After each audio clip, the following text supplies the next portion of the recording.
ほら、ルフィ、今一緒に海賊になる仲間を探してるんだ。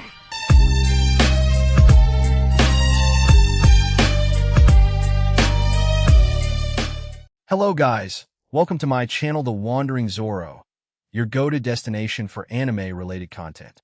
And if you're new here, don't forget to hit that subscribe button and turn on notifications so you never miss out on our latest videos. In today's video, we're going to be diving into the series, so be sure to stick around until the end, and let's get started. Fear not the darkness, but welcome its embrace. Ezio Auditore. 6 years ago, the rain was pouring down. Thunder was heard coming from the heavens. The rain came down endlessly, hitting the head of a green-haired boy who was wearing a black hoodie with black jeans and black boots. His hands were stained with vital fluid as he looked down at the dead bodies of 3 pro heroes he killed. He used to admire heroes. He worshipped the ground they walked on. But now that's changed. The boy who felt happiness seeing heroes save people felt nothing in his heart at this moment as he continued to look at the dead bodies. This boy, his name was Izuku. Present day.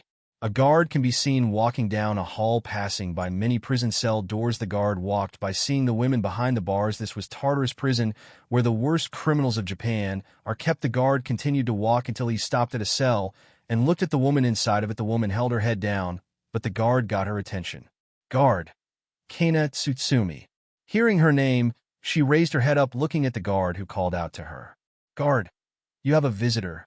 She looked at the man, confused, remembering that no one visits her. She then asked, Kana, who is it? Guard, he is someone important, says he knows you. Come on. The guard opened the cell. As she stepped out, she was then cuffed and led to the visitation room. The walk there was quiet. She wondered who this mysterious important person could be. Kana, thinking, just who is this important someone that wants to meet me? She looks at the guard. Kana, does the person have a name? Guard, yeah, but it's best I not say his name. Hearing the name would stir these criminals up and cause fear. Kana was wondering who this person is, but her thoughts were cut as they made it to the room. The guard opened the door, letting Kana inside. She sees the man sitting down waiting for her. Thank you for coming. You can uncuff her. Guard, she is fine. Guard, okay then. He takes the handcuff off Kana and leaves the room, leaving them both there staring at each other until Izuku spoke. Izuku, it's nice to meet you, Tsutsumi, or would you prefer if I called you Lady Nagant? Kana narrowed her eyes at Izuku, who just looked at her with an emotionless face. Nagant, you know my real name, and I don't know who you are. Who are you?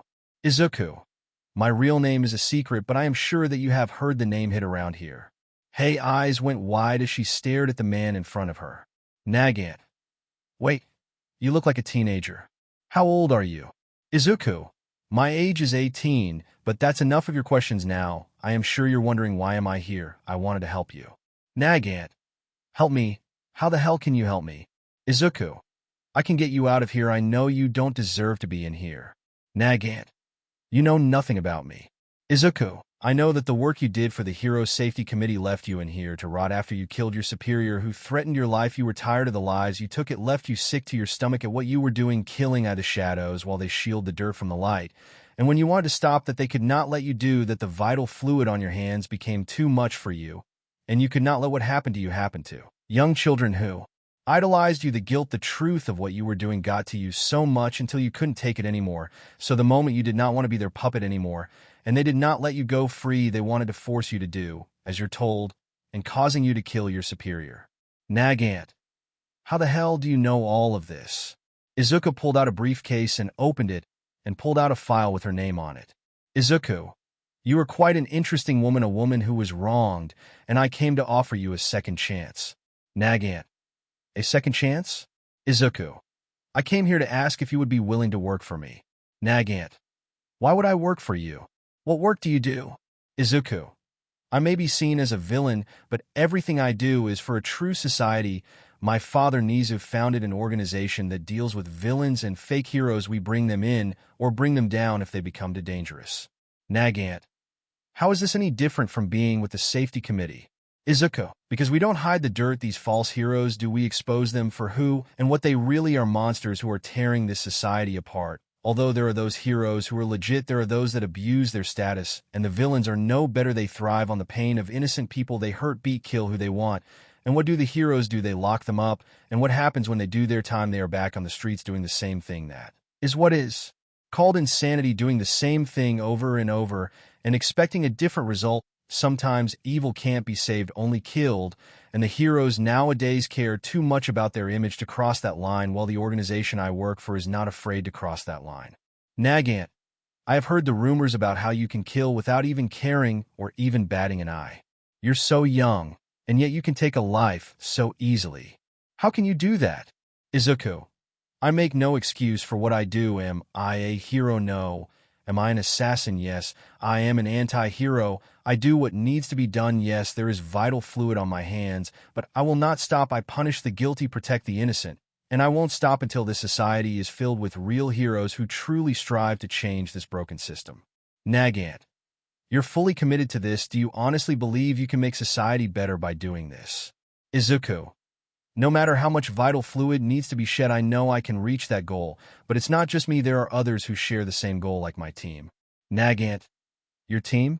Izuku, yes, you see, I have 2 people already on my team. I wanted you to be a part of it. You won't really be working for me. You will be working for the government. If you want, you do not have to go on assassination missions. You could do office work, secretary, and information gathering, interrogation, whatever you want.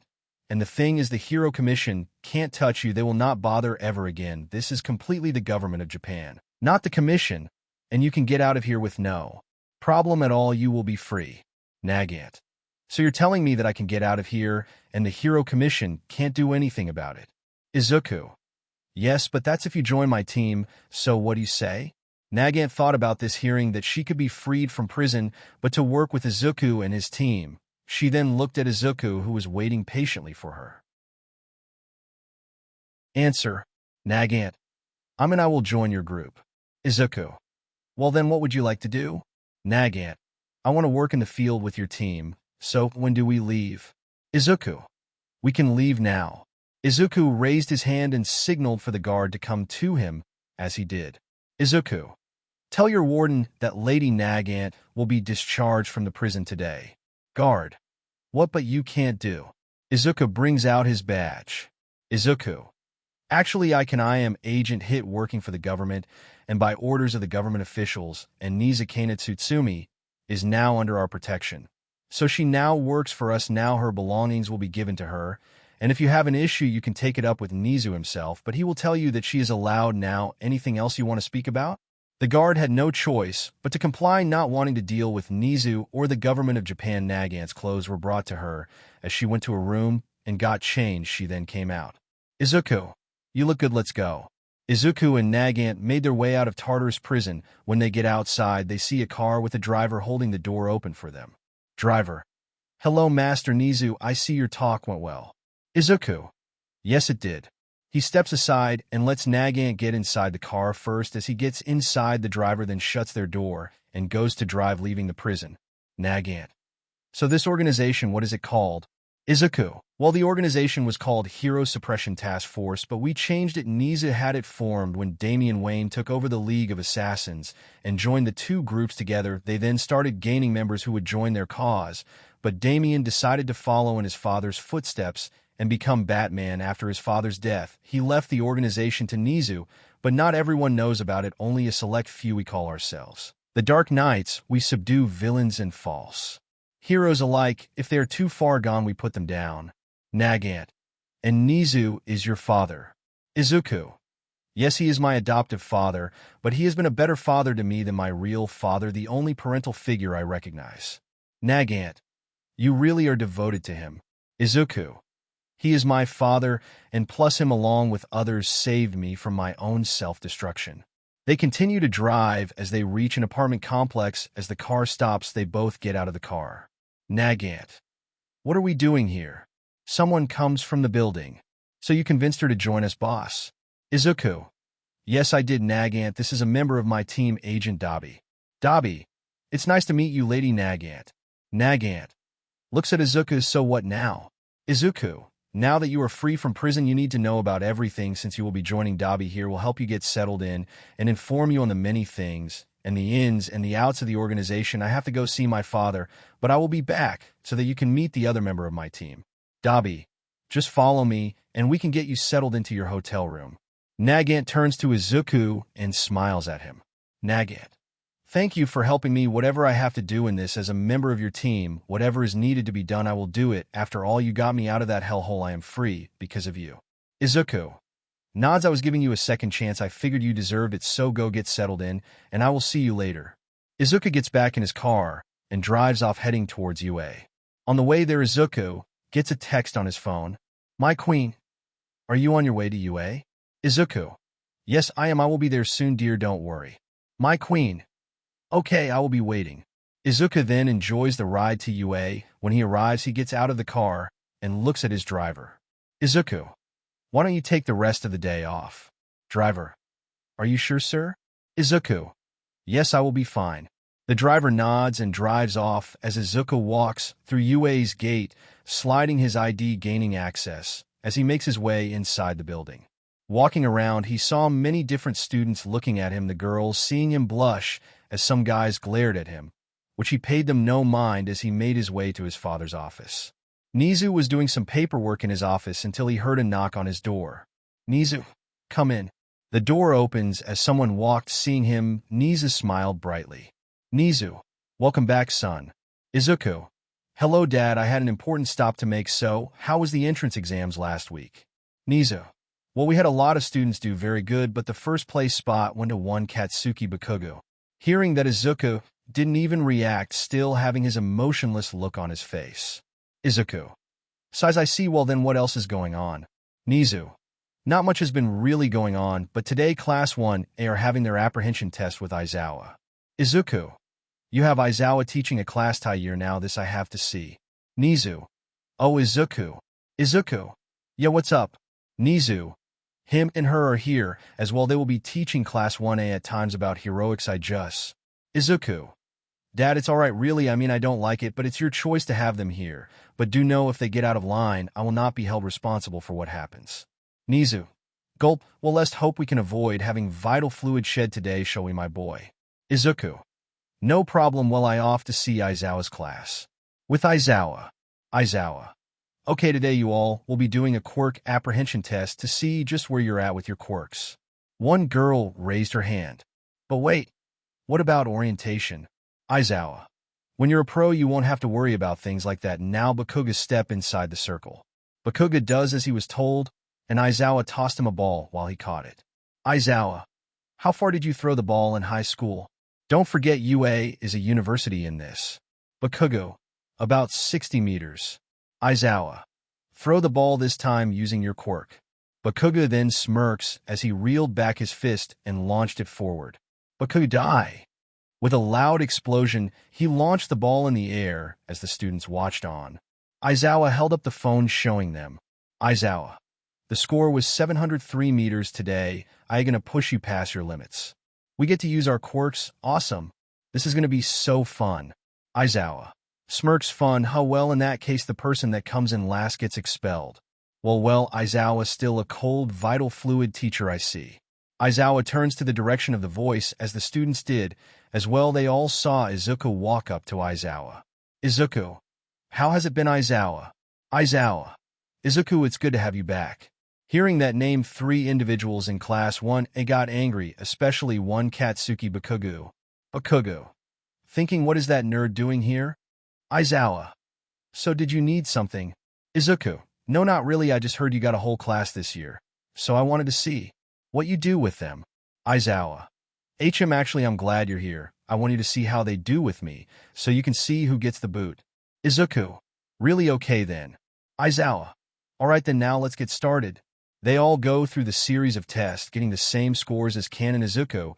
Just watched with an emotionless face like he always does. When the test was over, he stood next to Aizawa, seeing who all placed where. Aizawa, well, Izuku, who do you think should be expelled? Wait, you were serious? I thought you were kidding. Aizawa, no, I wasn't. Izuku looks at the class, who began to sweat while he looked at them, while some were angry that they were being judged by Izuku, but Izuku then spoke. Izuku, you should just expel all of them. The whole class went wide-eyed hearing this as Izuku spoke once more. Izuku, besides, once they see what the world is truly like, they wouldn't want to be heroes anymore. They all were shocked at what he said. They all looked to their teacher thinking he was about to expel them, but he then started laughing, shocking them even further. Aizawa, That's why I like you, kid. You always speak your mind. Looks at his class. Don't worry, no one is getting expelled. It was just a ruse to make you give it your all. They all let out a breath of relief, but something then happened. Bakugo. Deku. You monster, what the hell are you doing here? Without hesitation, he rushed at Izuku, ready to fire an explosion at him, but he was stopped by Aizawa's scarf. Bakugo. What the hell is your scarf made of? Aizawa. Are you stupid? Get you back in line before I revoke my decision on expelling you. Hearing that, Bakugo stopped, but he then glared at Izuku, who still had an emotionless expression on his face, not even worried about Bakugo. Bakugo. What the hell are you doing here, Deku? Izuku was just staring at the blonde, while some tried to figure out what was going on. Bakugo was seething in anger just by looking at Izuku, but the green-haired boy spoke. Izuku. Who are you? Bakugo went wide-eyed hearing this. Bakugo. You nerd, stop messing around. What the hell? Do you mean who am I? You know exactly who I am. Izuku. I am pretty sure I would have remembered someone as annoying as you depending on how much I actually care, but maybe you're not relevant enough for me to remember you well. Izuku then turned and walked away. Izuku. See you later, Aizawa. Aizawa then wiped the sweat from his head. Aizawa. Thinking if I had let that fool try to attack Izuku would have no doubt killed him. He acted like he didn't know him to irritate him. Things are going to get bad from here on out. Time skip. It was the end of school, and a certain light blue-haired girl was waiting for someone. Psycho. Hearing her name called, she turned to see Momo and Shoto walking up to her. Psycho. Oh, well, hey Momo, what do you want? Momo. Size Psycho, can you please cut it out with the hostile tone? I mean, haven't you gotten over what happened already? I mean, it was years ago. Psycho. You mean forgive you and the others for what you did? No thanks. Momo. Hey, who are you waiting for? Psycho. If you must know, I am waiting for my boyfriend. He is on his way to come get me. Shoto. Come on, Psycho, you kept saying you had a boyfriend just to avoid going out with Ida. Don't you think you stop lying? Psycho. I was never lying about having a boyfriend. I just never told you because we stopped being friends. Momo. Psycho, you. Sorry I am late. Momo and Shoto look to see Izuku walking up to Psycho, who hugs him tightly. Psycho. There you are. What took you so long? Izuku. Had to inform my dad of a couple things, so you ready to go? Psycho nods as she gives Izuku a quick peck on the lips, and they made their way out of UA holding hands, shocking the two even further. With Izuku and Psycho. Psycho. So you really acted like you didn't know him. Izuku. Yeah, you should have seen his face. He looked like he was ready to literally explode. That moron hasn't changed at all. Oh well, if he keep the attitude he is now, I will finally get what I always. Bakugo. Deku. The couple turns around to see Bakugo with Ida, Shoto, and a green-haired girl their age named Izumi. Bakugo. This isn't over, you nerd. Why the hell are you here at UA? We told you not to apply. Izumi. Yet there you are standing there like you're ignorant of everything. Izuku just looked at the group as he then turned around and left with Psycho with him acting like he never heard them. Bakugo. Hey, you don't turn your back on us when we're talking to you. They continued to walk until Bakugo had enough and blasted himself towards Izuku, who still had his back turned, walking away. They were a far distance away from UA. Bakugo was about to blast Izuku with an explosion, but the blonde was grabbed by the throat, lifting him in the air. Izuku. Seems you're trying really hard to lose your life. Well, if you want to die that badly, then who am I to deny you that? All it takes is one bad day to reduce the sanest man alive to lunacy. The Joker. With Dabi. Dabi. I hope the room is to your liking. The boss wanted to make sure that if you accepted that you were well taken care of. Nagant looks around at the hotel room, seeing it, thinking that this is all just not real. She then looks at Dabi. Nagant. It's lovely, thank you, but how can I afford this? Dabi. Don't worry, you're part of the team now, so this suite is good and paid for as long as you stay here until you start making money. Nagant. So that kid that's hit the man everyone talks about in prison, I heard how he kills his enemies with no hesitation. Is that true? Dabi. Yeah, it's true. The boss is not that bad, but make him angry and it's your funeral. Nagant. So if I'm going to be on this team, then I need to know who is the other teammate there is. You then hit who is the other member? Dabi. The other member, let's see, what can I use to describe her? One word, actually crazy. She is a cool chick, but she is really crazy, especially over the boss. Her code name is Vampirus. Nagant. Not going to give me her real name? Dabi. Sorry you can't just walk in and expect everyone to trust you right off the bat, but in time when we feel that we can trust you, you will know everything. Nagant. So, how many people know about the Dark Knights? Dabi. Aside from Damian Wayne Nizu, only one other person knows about us, and that is the man they call Stain. Nagant. You had the hero killer in this organization? Dabi. Yeah, he was a part of Izuku's team for a while, but decided to go solo. The boss allowed it, seeing as Stain is not the type to give out any info on the group. Nagant. Really? Dabi. Yeah, once you're a member, then you can never give out any information on the group doing us and you die. Nagant. I see. With Izuku. Izuku was holding Bakugo by the throat, while the blonde struggled to get out of the brunette's grasp. Izuku. You know, I just got back in town to handle some business and was about to take my girlfriend out on a date, but you had to come and ruin my plans. Well, that's nothing new since you ruined everything good for me, don't you? But not this time. He tightens his grip on the blonde's throat. Bakugo. Thinking, what the hell, I can't get loose, how is he so strong? Izuku. You know, since you did attack me, that gives me the right to defend myself. After all, I won't be arrested, right, since it's self-defense.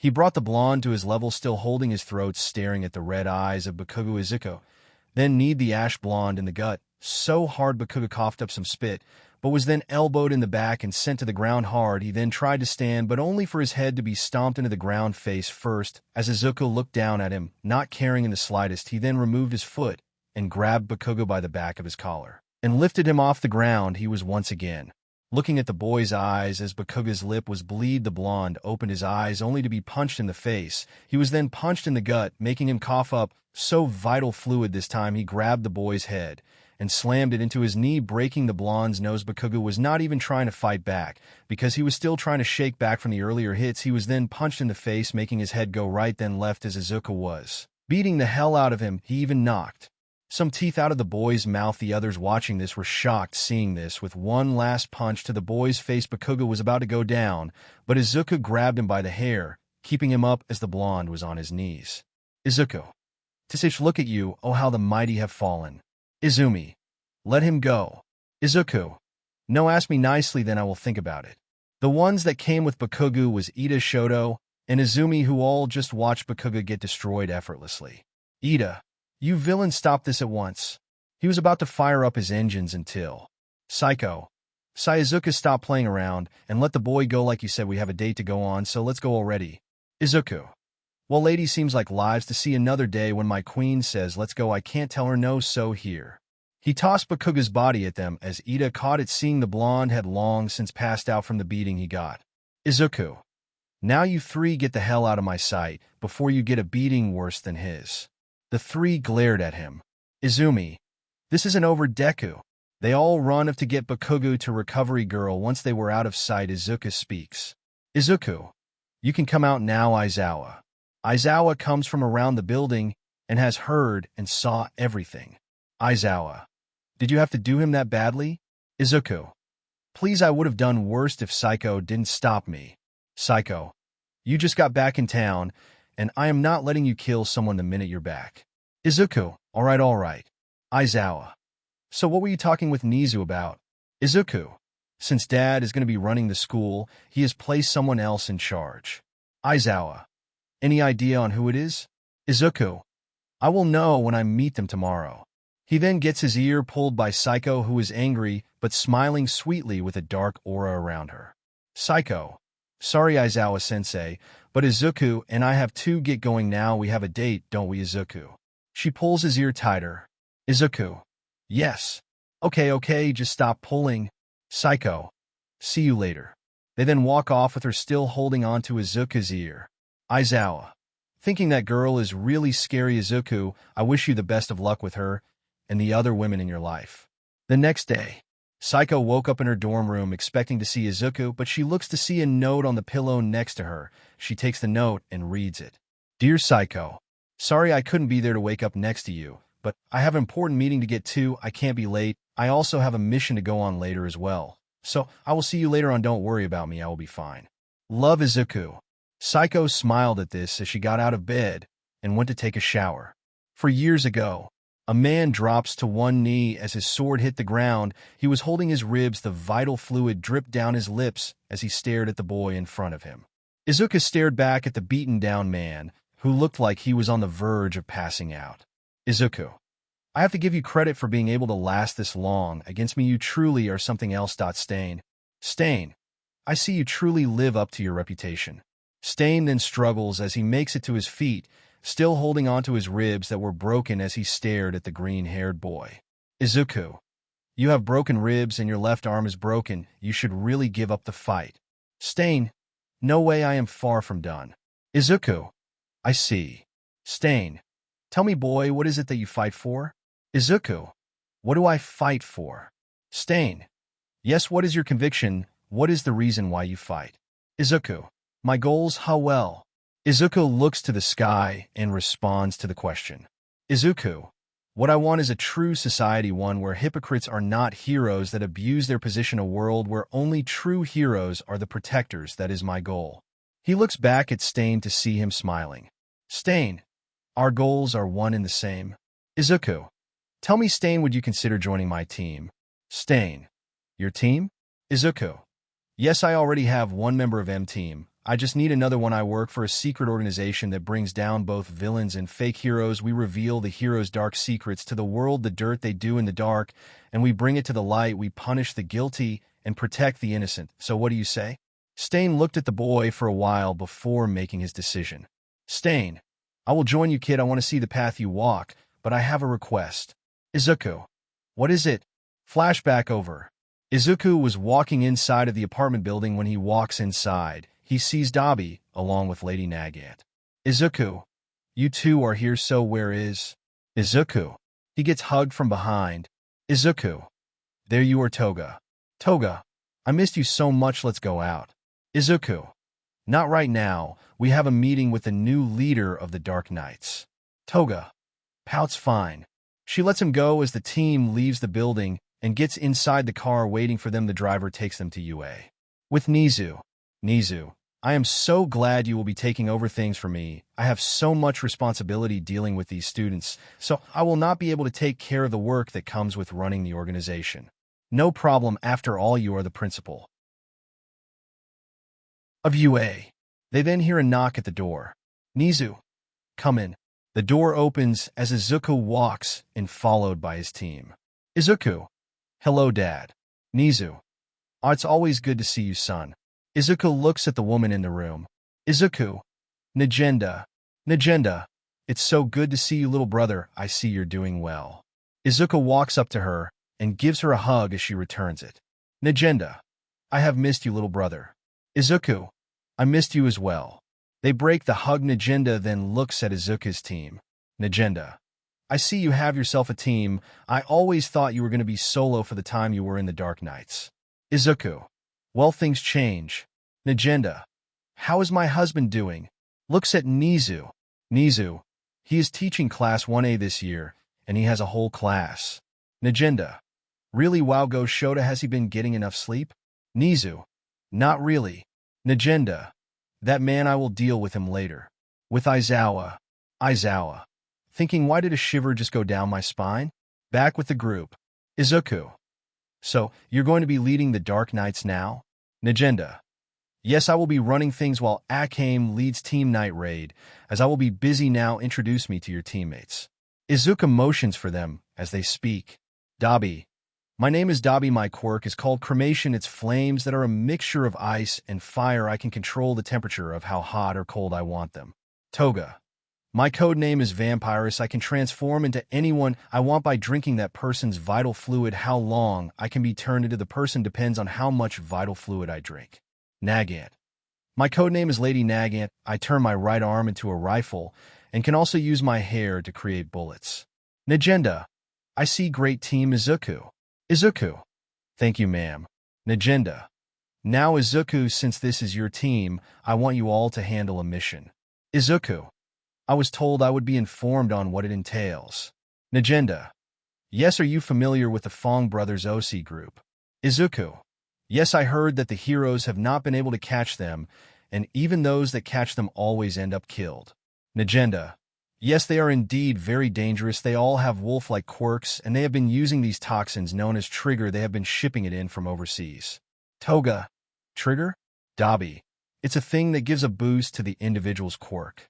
Izuku, I see, so you want us to find these guys, and then what, you want the alive or dead?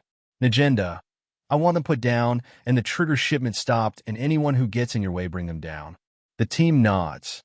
Nagenda, the shipment should come by 9 o'clock tonight, thanks to my informant that was able to infiltrate the group. Be careful around them, they are not to be underestimated. Izuku, we understand, we won't fail you. Nagenda, good, you are dismissed. The team then leaves the office, leaving Nagenda and Nizu alone. After a while, Izuku and his team make it to Nagant's apartment to talk strategy.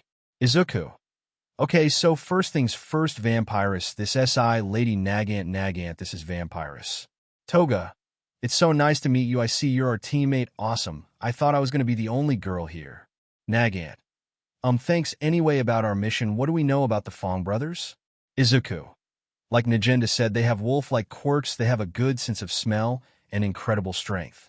Dabi, and with that trigger thing in their possession, they can be a handful, but it's nothing we can't handle, so how are we going to do this? Time skip, nighttime. The team was by the docks waiting for the shipment to arrive in their hiding spots. Izuku, taps earpiece, everyone in position? Toga, earpiece, yeah. Dabi, Roger. Nagant, all set. Izuku, okay, I see the ship coming in now. Toga, from where I am, this looks to be the Fong brothers. They then see the Fong brothers walk into view with hoodies on, concealing their faces. Kento left, Shin middle, Sato right. Sato, finally the shipment is here. Kento, now we can use more of this stuff and sell it to make more money. They then see 3 men leave the ship, while one wearing a suit looked like the boss of the operation. Boss, so you boys are back to move more triggers for me, hope you can handle trouble the product. Sato, yeah, as long as you give us that stuff, we can sell them to make the profit, and you will see your cut from this as well. The boss snaps his fingers as his goon opens the briefcase, revealing it. Kento, awesome, with this we can deal with those pros no problem now, and plus there is more to last us a long time. Boss, you boys have been good weight movers for me, so I have no need to doubt you just get the job done, so we can all make some money. Kento, no problem. Boss, this boat has the rest of the stuff, so you got work to do. Then I guess you don't mind if we take them off your hands then. The group of villains turn to see Izuku and Dabi walking up to them. Izuku, so you're the Fong brothers, huh? Sato, who the hell are you? Kento, must be the heroes getting in our way again. Shin, do you guys have a death wish coming here, heroes? Dabi, oh, that's where you're wrong, little doggy, we are not heroes. Izuku, we are your executioners. Boss, TCH pest boys, kill them. His 3 goons pull out their guns, but the moment they do, they were all shot in the head and died, hitting the ground with vital fluid leaking from their heads. Boss, what the? Izuku walks up to the Fong brothers. Izuku, now little pups, let's not do anything stupid. Shin, you think you can take us, let's go, brothers. They were all prepared to attack Izuku, who stopped walking and stood there. Izuku, now that was something stupid. They then leaped in to attack him as he stood still. Kento, what, not gonna fight? Is he scared or something? Sato, he must be, don't worry, we'll make your death quick and pain. In an instant, the 3 brothers all had a hole in their chest before they even reached Izuku. They then hit the ground with a thud, while coughing up vital fluid. Kento, no wait, I just thought, what is this guy? Shin looked at Izuku and recognized his face. He started shaking in fear. Shin, HH to hit. Sato's eyes went wide as the life he had left faded, and he died as death took his other 2 brothers. The boss stood there wide-eyed looking at Izuku like he saw a ghost. He slowly backed away, only to bump into someone. His head slowly turned. Once he saw the man's face, he knew then he would not make it, as he saw a hand aimed at his face. Dabi, and there goes the big bad boss. Toga and Nagant came running up to them. Toga, hit, I already contacted HQ about the shipment. Nagenda said the ship will be confiscated by the police, just take the briefcase. Izuku, all right. Dabi, got it. He shows them the briefcase. Izuku, good job, well, our mission is complete, let's go. They make their way out of there. After that, the police arrive on the scene, seeing the situation before them while they were being watched from the top of a building by Izuku's team. Dabi, well, that's that, folks. Nagant then looks at Izuku.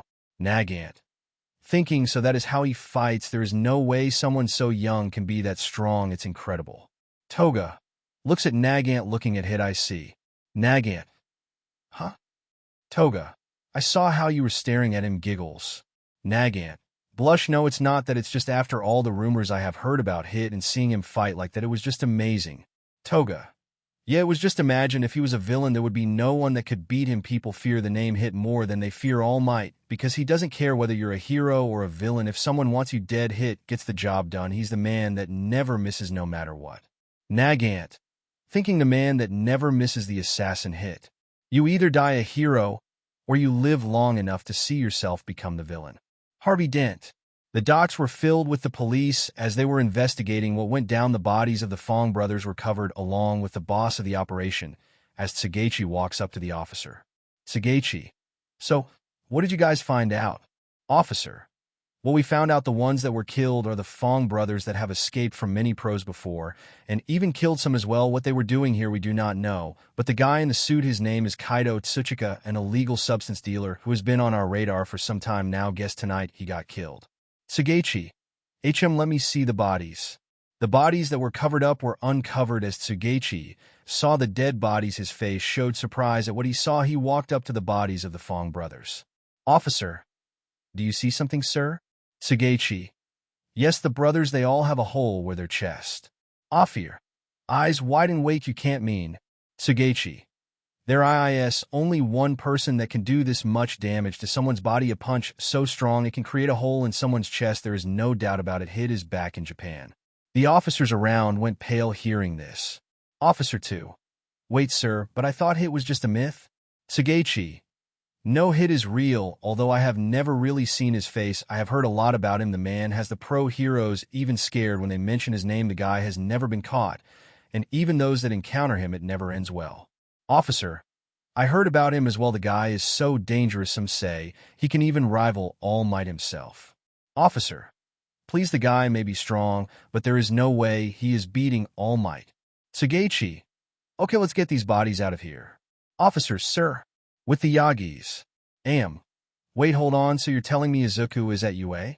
All Might, aka Toshinori Yagi, the #1 hero of Japan, and Izumi's dad. He is currently on the phone with Izumi, who is at UA dorms. Izumi. Yeah, and he even beat up Ikugu. I can't believe what I am hearing. Inko. What's wrong, honey? Looks at Inko. Izumi just told us that Izuku got into UA. Inko. What? How he doesn't have a quirk? It's not possible. Izumi, thank you for telling me this. I will make sure Nizu is informed of this at once. When I get there in the morning, you get some sleep now. Izumi. Okay, Dad. She hangs up. Inko. Why on earth is that boy at UA? He shouldn't even be there. Don't worry about it, Inko. Besides, the boy is probably in general studies or something, like he can actually be a hero. The next day, Izuku is seen walking up to Class 1B dorms as he knocks on the front door, and someone answers it. Oh, hello, how can I help you? Izuku. Yes, I am here for Psycho. Oh, and who, may I ask, are you? Izuku. I am her boyfriend. Psycho then walks up to Izuku and gives him a hug, which he returns it. Psycho. Good morning, Izu. Izuku. Hey, I wanted to walk you to school if it's not too much trouble. Psycho. I don't mind at all. Psycho, you never told me you had a boyfriend, man. You got lucky, a hot guy, and that suit he has on. Psycho. Okay, that's enough. Setsuna looks at Izuku. Izu, this is my friend Setsuna. Setsuna, this is my boyfriend Izuku. Izuku.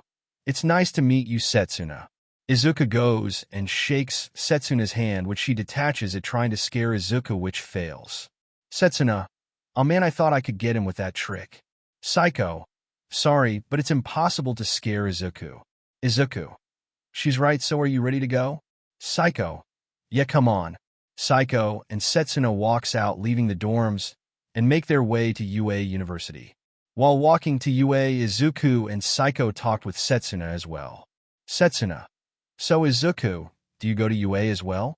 Izuku. No, my dad is the principal, so I come to visit him and some others. Psycho. Oh, I almost forgot, Midnight is looking for you. Izuku. Shivers. Oh, she is. Why is that? Psycho. Well, you have been back in Japan for 3 whole days, and you haven't seen her once, so she is a little upset with you. Izuku. Oh well, guess I need to avoid her. The last thing I need is an angry midnight after me. Psycho, giggles. Setsuna. So Izuku, how long have you and Psycho been together? Izuku. We have been together since we were 14, so 4 years. Setsuna. So do you study at UA at all? Izuku. No, not really. I just come to see my dad Psycho, and midnight, and even Aizawa sometimes. Setsuna. Really, what's your quirk? Izuku. I don't have a quirk, I'm quirkless. Setsuna. Oh well, do you have a job? Izuku. Yes, I do. My job lets me travel a lot. While they talk, we're going to head over to UA, where there are a few people in there, those people being the Bakugas, Mitsuki, and Masaru, along with number 6 hero Magnetic and All Might. And with them are Katsuki Bakugo, Izumi Yagi, Tenya Ida, and Shoto Todoroki, as Nizu was sitting behind his desk looking at the group in front of him as he spoke. Nizu. Now I understand that there was something you wanted to talk with me about. Yes, Nizu. I want to know why Izuku is here at UA? Nizu. Excuse me, what? Inko. We heard from Izumi that Izuku was here at UA. Why was he allowed here when he doesn't have a quirk? Mitsuki. And I want to know what the hell you're going to do about him, because from what I heard from Inko is that Izuku beat down my son, and I want to know what you're going to do about it. Nizu. Well, for starters, Izuku is not at UA. What do you mean? Izumi told us that he was there speaking with Aizawa. Nizu. Yes, Izuku did speak with Aizawa, but Izuku does not study here at UA. He doesn't even go to this school. With Izuku. Izuku was standing right outside of Class 1B's door with Psycho. Psycho. Thank you for walking me to school. She wraps her arms around him and kisses him passionately on the lips as they break. Izuku. Well, I'm going to go see Dad. See you later. Psycho. I love you. Izuku. I love you too, my blue-haired genius. Izuku then walks off. Nizu. So you're saying Izuku attacked Katsuki Bakuga here for no reason at all? Izumi. That's exactly what I'm saying. Mitsuki. What kind of school are you running here where people can just come in and beat up my son? I want something done about Izuku now, so what are you going to do, rat? I can tell you what I'm going to do to you if you don't stop yelling at him. Mitsuki. Oh, yeah, and who? She froze when she saw Izuku standing behind the group. Nizu. Oh, Izuku, good morning, son. Everyone except Izuku and Nizu thinking. Son? Izuku. I wanted to come and speak to you, Dad, but imagine my surprise when I felt more than one person in this room, so I came up as fast as I could. Bakugo. Deku. Izuku. Call me that name again, and I will continue where I left off on that beatdown I was giving you. Mitsuki. So you're the one who did this to my son? Izuku. Yeah, I did. Nizu. They said that you attacked Bakugo for no reason and beat him brutally, might I add. Izuku. So that's what they told you. I knew they would twist the story up and these clowns would believe it. Mitsuki. What did you say, brat? Watch who you're talking to.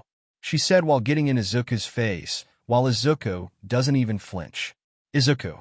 Look here, you blonde beach, I'm not your spineless husband over there, so get thee out of my face before I repeat what I did to your son to you. Mitsuki froze hearing Izuku say that to her, but she stood her ground. Mitsuki. So you admit that you beat him up? Izuku. Yeah, I did, but get your facts straight. It was him who attacked me first, and if you don't believe me, just ask Aizawa. After all, he was there and saw everything. Ida. That still doesn't. Izuku. Hey, robot boy, shut the hell up. No one asked for your opinion. Ida was about to say something until the door opened, and in came Aizawa walking in along with Nagenda. Izuku. Oh, just the man we needed. Aizawa. Izuku. How are you? Izuku. Well, I am having a hard time keeping my emotions in check, as you can see, because these annoyances here. Young man, that is the last time you are going to disrespect us. He stopped talking as Izuku looked dead at All Might with a glare. Not just any glare, this glare was one that shook All Might, as he wouldn't admit it, but he was scared. Nizu. Aizawa, good, can you tell us what exactly happened the other day with Izuku and young Bakuga here? Aizawa. Yes, I can. While Izuku was walking MS and Telly home, he was confronted by Bakugo and his group, and when Izuku didn't want to answer any of their silly questions, Bakugo there got angry and went to attack Izuku, who retaliated by beating him down very brutally, I might add. Mitsuki looks at Bakugo, is this true, Katsuki? And do not lie to me. Bakuga hung his head down, avoiding his mother's gaze, as the others were now nervous. Izuku still hasn't said a word, seeing that All Might and Inko are in the same room as him. He is trying his hardest to keep himself calm. Pause. By the way, Izuku is 6'1" in this story. He is the same height as Aizawa. Back to the story. Aizawa, I assure you everything you heard is the truth. Ms. Bakugo. Izuku turned around and started walking towards the door. Agenda saw the look on his face and said nothing, as she knew what it meant. Izuku placed his hand on the door. He then spoke. Izuku, I'm gonna visit you later, Dad. I have to go. The longer I stay here, the more I feel like I'm gonna hurt someone. He then opened the door and walked out. That boy, he has become too disrespectful. Nizu, that will be enough. Hearing this, the tall blonde looked at Nizu, who looked at him with a serious expression. Nizu, now from what I heard, Katsuki Bakugo attacked Izuku first, in which Izuku was in his right to use self-defense. Not only did you attack him, but you attacked my son, and you should be thanking God that you're alive. Now all of you get out of my office so I can speak with my daughter. They all leave Nizu's office as Aizawa went with them, because they were heading to the Ush. Agenda, you think we should go after him? Nizu, no, when Izuku is like this, it's best to leave him alone. I am surprised, though, he showed so much restraint. With Izuku left UA and went into the forest to be alone. He found an open field as he sat down and thought to himself. He sat there in silence, but he then felt something then rushed at him from the bushes at incredible speed and went for a kick to his head, only for him to grab the person's leg and throw them away, but they landed on their feet. All right, I knew it was you I smelled out here. Izuku stood up and looked at the woman with an annoyed look. Izuku, what do you want, Leon? Leon, oh, you know me, just wanted to say hello. She then rushes at him and went for a punch, only for him to dodge it easily, as she then goes for a kick, which he dodged, as well as he jumped back with his hands in his pockets. Leon came at him again, throwing a barrage of punches at him, but he dodged everyone, not even using his time skip. He then palm strikes her in the chest, sending her back. Leon, I see you're still a tough one, but I'm not done yet. She then charged at him, as he saw only one way to end this. Leon coughed up some spit as she dropped to her knees as her lion mode went out, as she fell forward and hit the ground. Izuku, signs crazy woman. After a while, Leon wakes up as she sees she is still in the open field. You're finally up? She looks to see Izuku sitting down watching her. Leon, oh no, did you one-shot me again? Izuku chuckles, yes I did. Leon, damn it, one of these days I'm gonna get you. Izuku, I'm sure you will. So, what brings you here? Leon, oh, me and my team came here on the orders of our boss. I caught your scent and decided to stop by and say hello. Izuku, well, that's one way to say hello to someone. Leon, so what's got you so pissed? I noticed you looked like you were ready to kill someone. Izuku, besides, it's a long story. With Class 1A and 1B, they were all gathered outside of UA about to head to the Ush, as they were all in their hero costumes. Aizawa, okay, so we will be taking a trip to the Ush where you all will receive training on using your quirks for rescue purposes. Now everyone on their buses. Class 1B loaded on their buses and sat in their own seats. Kendo, hey Psycho, who was that guy that walked you to our class? Psycho, oh, that was my boyfriend Izuku. Kendo, really, I didn't know you had a boyfriend. Psycho, yeah, he is amazing. Kendo, does he go to UA? Psycho, no, he's Nizu's son, so when he comes he visits me or his dad. Kendo, I didn't know Nizu had a son, they don't look alike. Psycho, well, Nizu adopted Izuku when he was 13. Kendo, whoa, no way, so what's his quirk? Psycho, he doesn't have one, he is quirkless. Setsuna, yeah, and even though he doesn't have a quirk, he is a really cool person. Monoma, oh please, there is nothing special about him. If he doesn't have a quirk, I don't see why you're with him, when you can have someone like me.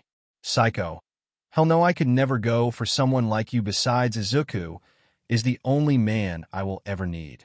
Monoma, we shall see about that. Psycho, Psycho, whatever. Kendo, sorry about him. Psycho, oh, don't worry, I am not worried about him in the slightest.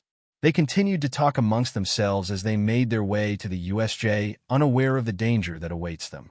Dread it, run from it, destiny arrives all the same. Thanos, 2 years ago. A city was destroyed, buildings gone, there was people around, but some were dead, some were barely alive, and there were even some still alive, but really injured. The ones that could stand were looking in the direction of what some people would call a wasteland. It looks as if a war was raged here. But in this area stood a boy. The boy's name was Izuku, as he was standing over the dead body of a man with orange hair. He had a hole in his chest as Izuku stood over him, breathing heavily as he was bleeding. From his head, as vital fluid also stained his hands, looking down at his enemy that is now dead. Two people then walked up to him, those two being Stain and Dabi, who also looked injured. They looked at their leader as he turned his head to them and spoke. Izuku. Dabi, Stain, let's go. The mission is complete. Our target is dead. Present. Dabi was at a hospital with flowers in his hands as he made it to the room and knocked, waiting for a response. Come in. Dabi then opened the door, and what he saw made him smile. Dabi. Hey mom, how are you feeling? Dabi was looking at Rei Todoroki, who was admitted to this hospital by her husband, number 2 hero Endeavor, for the past 10 years. Rei. Tuya, it's so good to see you, son. I am fine. How about yourself? Dabi. I am fine. Sorry I haven't been around to see you lately. Work has been crazy as of late, but it's got to be done. Rei. I understand. Just having you visit me when you're free is good enough for me. Fuyumi came by here yesterday. Dabi. Really, how is she doing? Rei. She said she is fine. Things have been good. Shoto brought his girlfriend for dinner. Dabi. You mean that Yairo's a girl? Rei. Yes, she told me that Shoto is just like Endeavor, and that's not a good thing. His ego is out of control. The last thing we need is another Endeavor. Dabi. Don't worry, Mom. I will make sure that that doesn't happen. Rei looks down. Rei. I hope you're right, Tuya.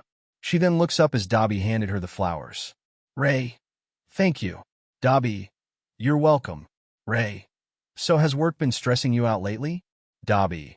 No, not really. It's nothing I can't handle. If anything, I am thankful for the people I work with. They are really awesome. Rei. I am glad you have good friends, Tuya. Dabi. Yeah, they are something. With Class 1A and 1B. The two classes made it to the USH, as they were now standing in front of the Space Hero 13 and Aizawa. 13. Welcome to the USH, students. Here is where you all will learn about using your quirks for rescue, you see. She then goes into her speech about how quirks can be dangerous. The students make their way inside the place. They look around, seeing the different places inside. 13 was then cut off as a purple portal appeared in the middle of the USH, and out of it came a man who had hands all around his body, followed by many villains as Kirishima spoke. Kirishima. Well, you guys have fake villains? Aizawa. Those are real villains. Get back. 13. Call for backup. 13.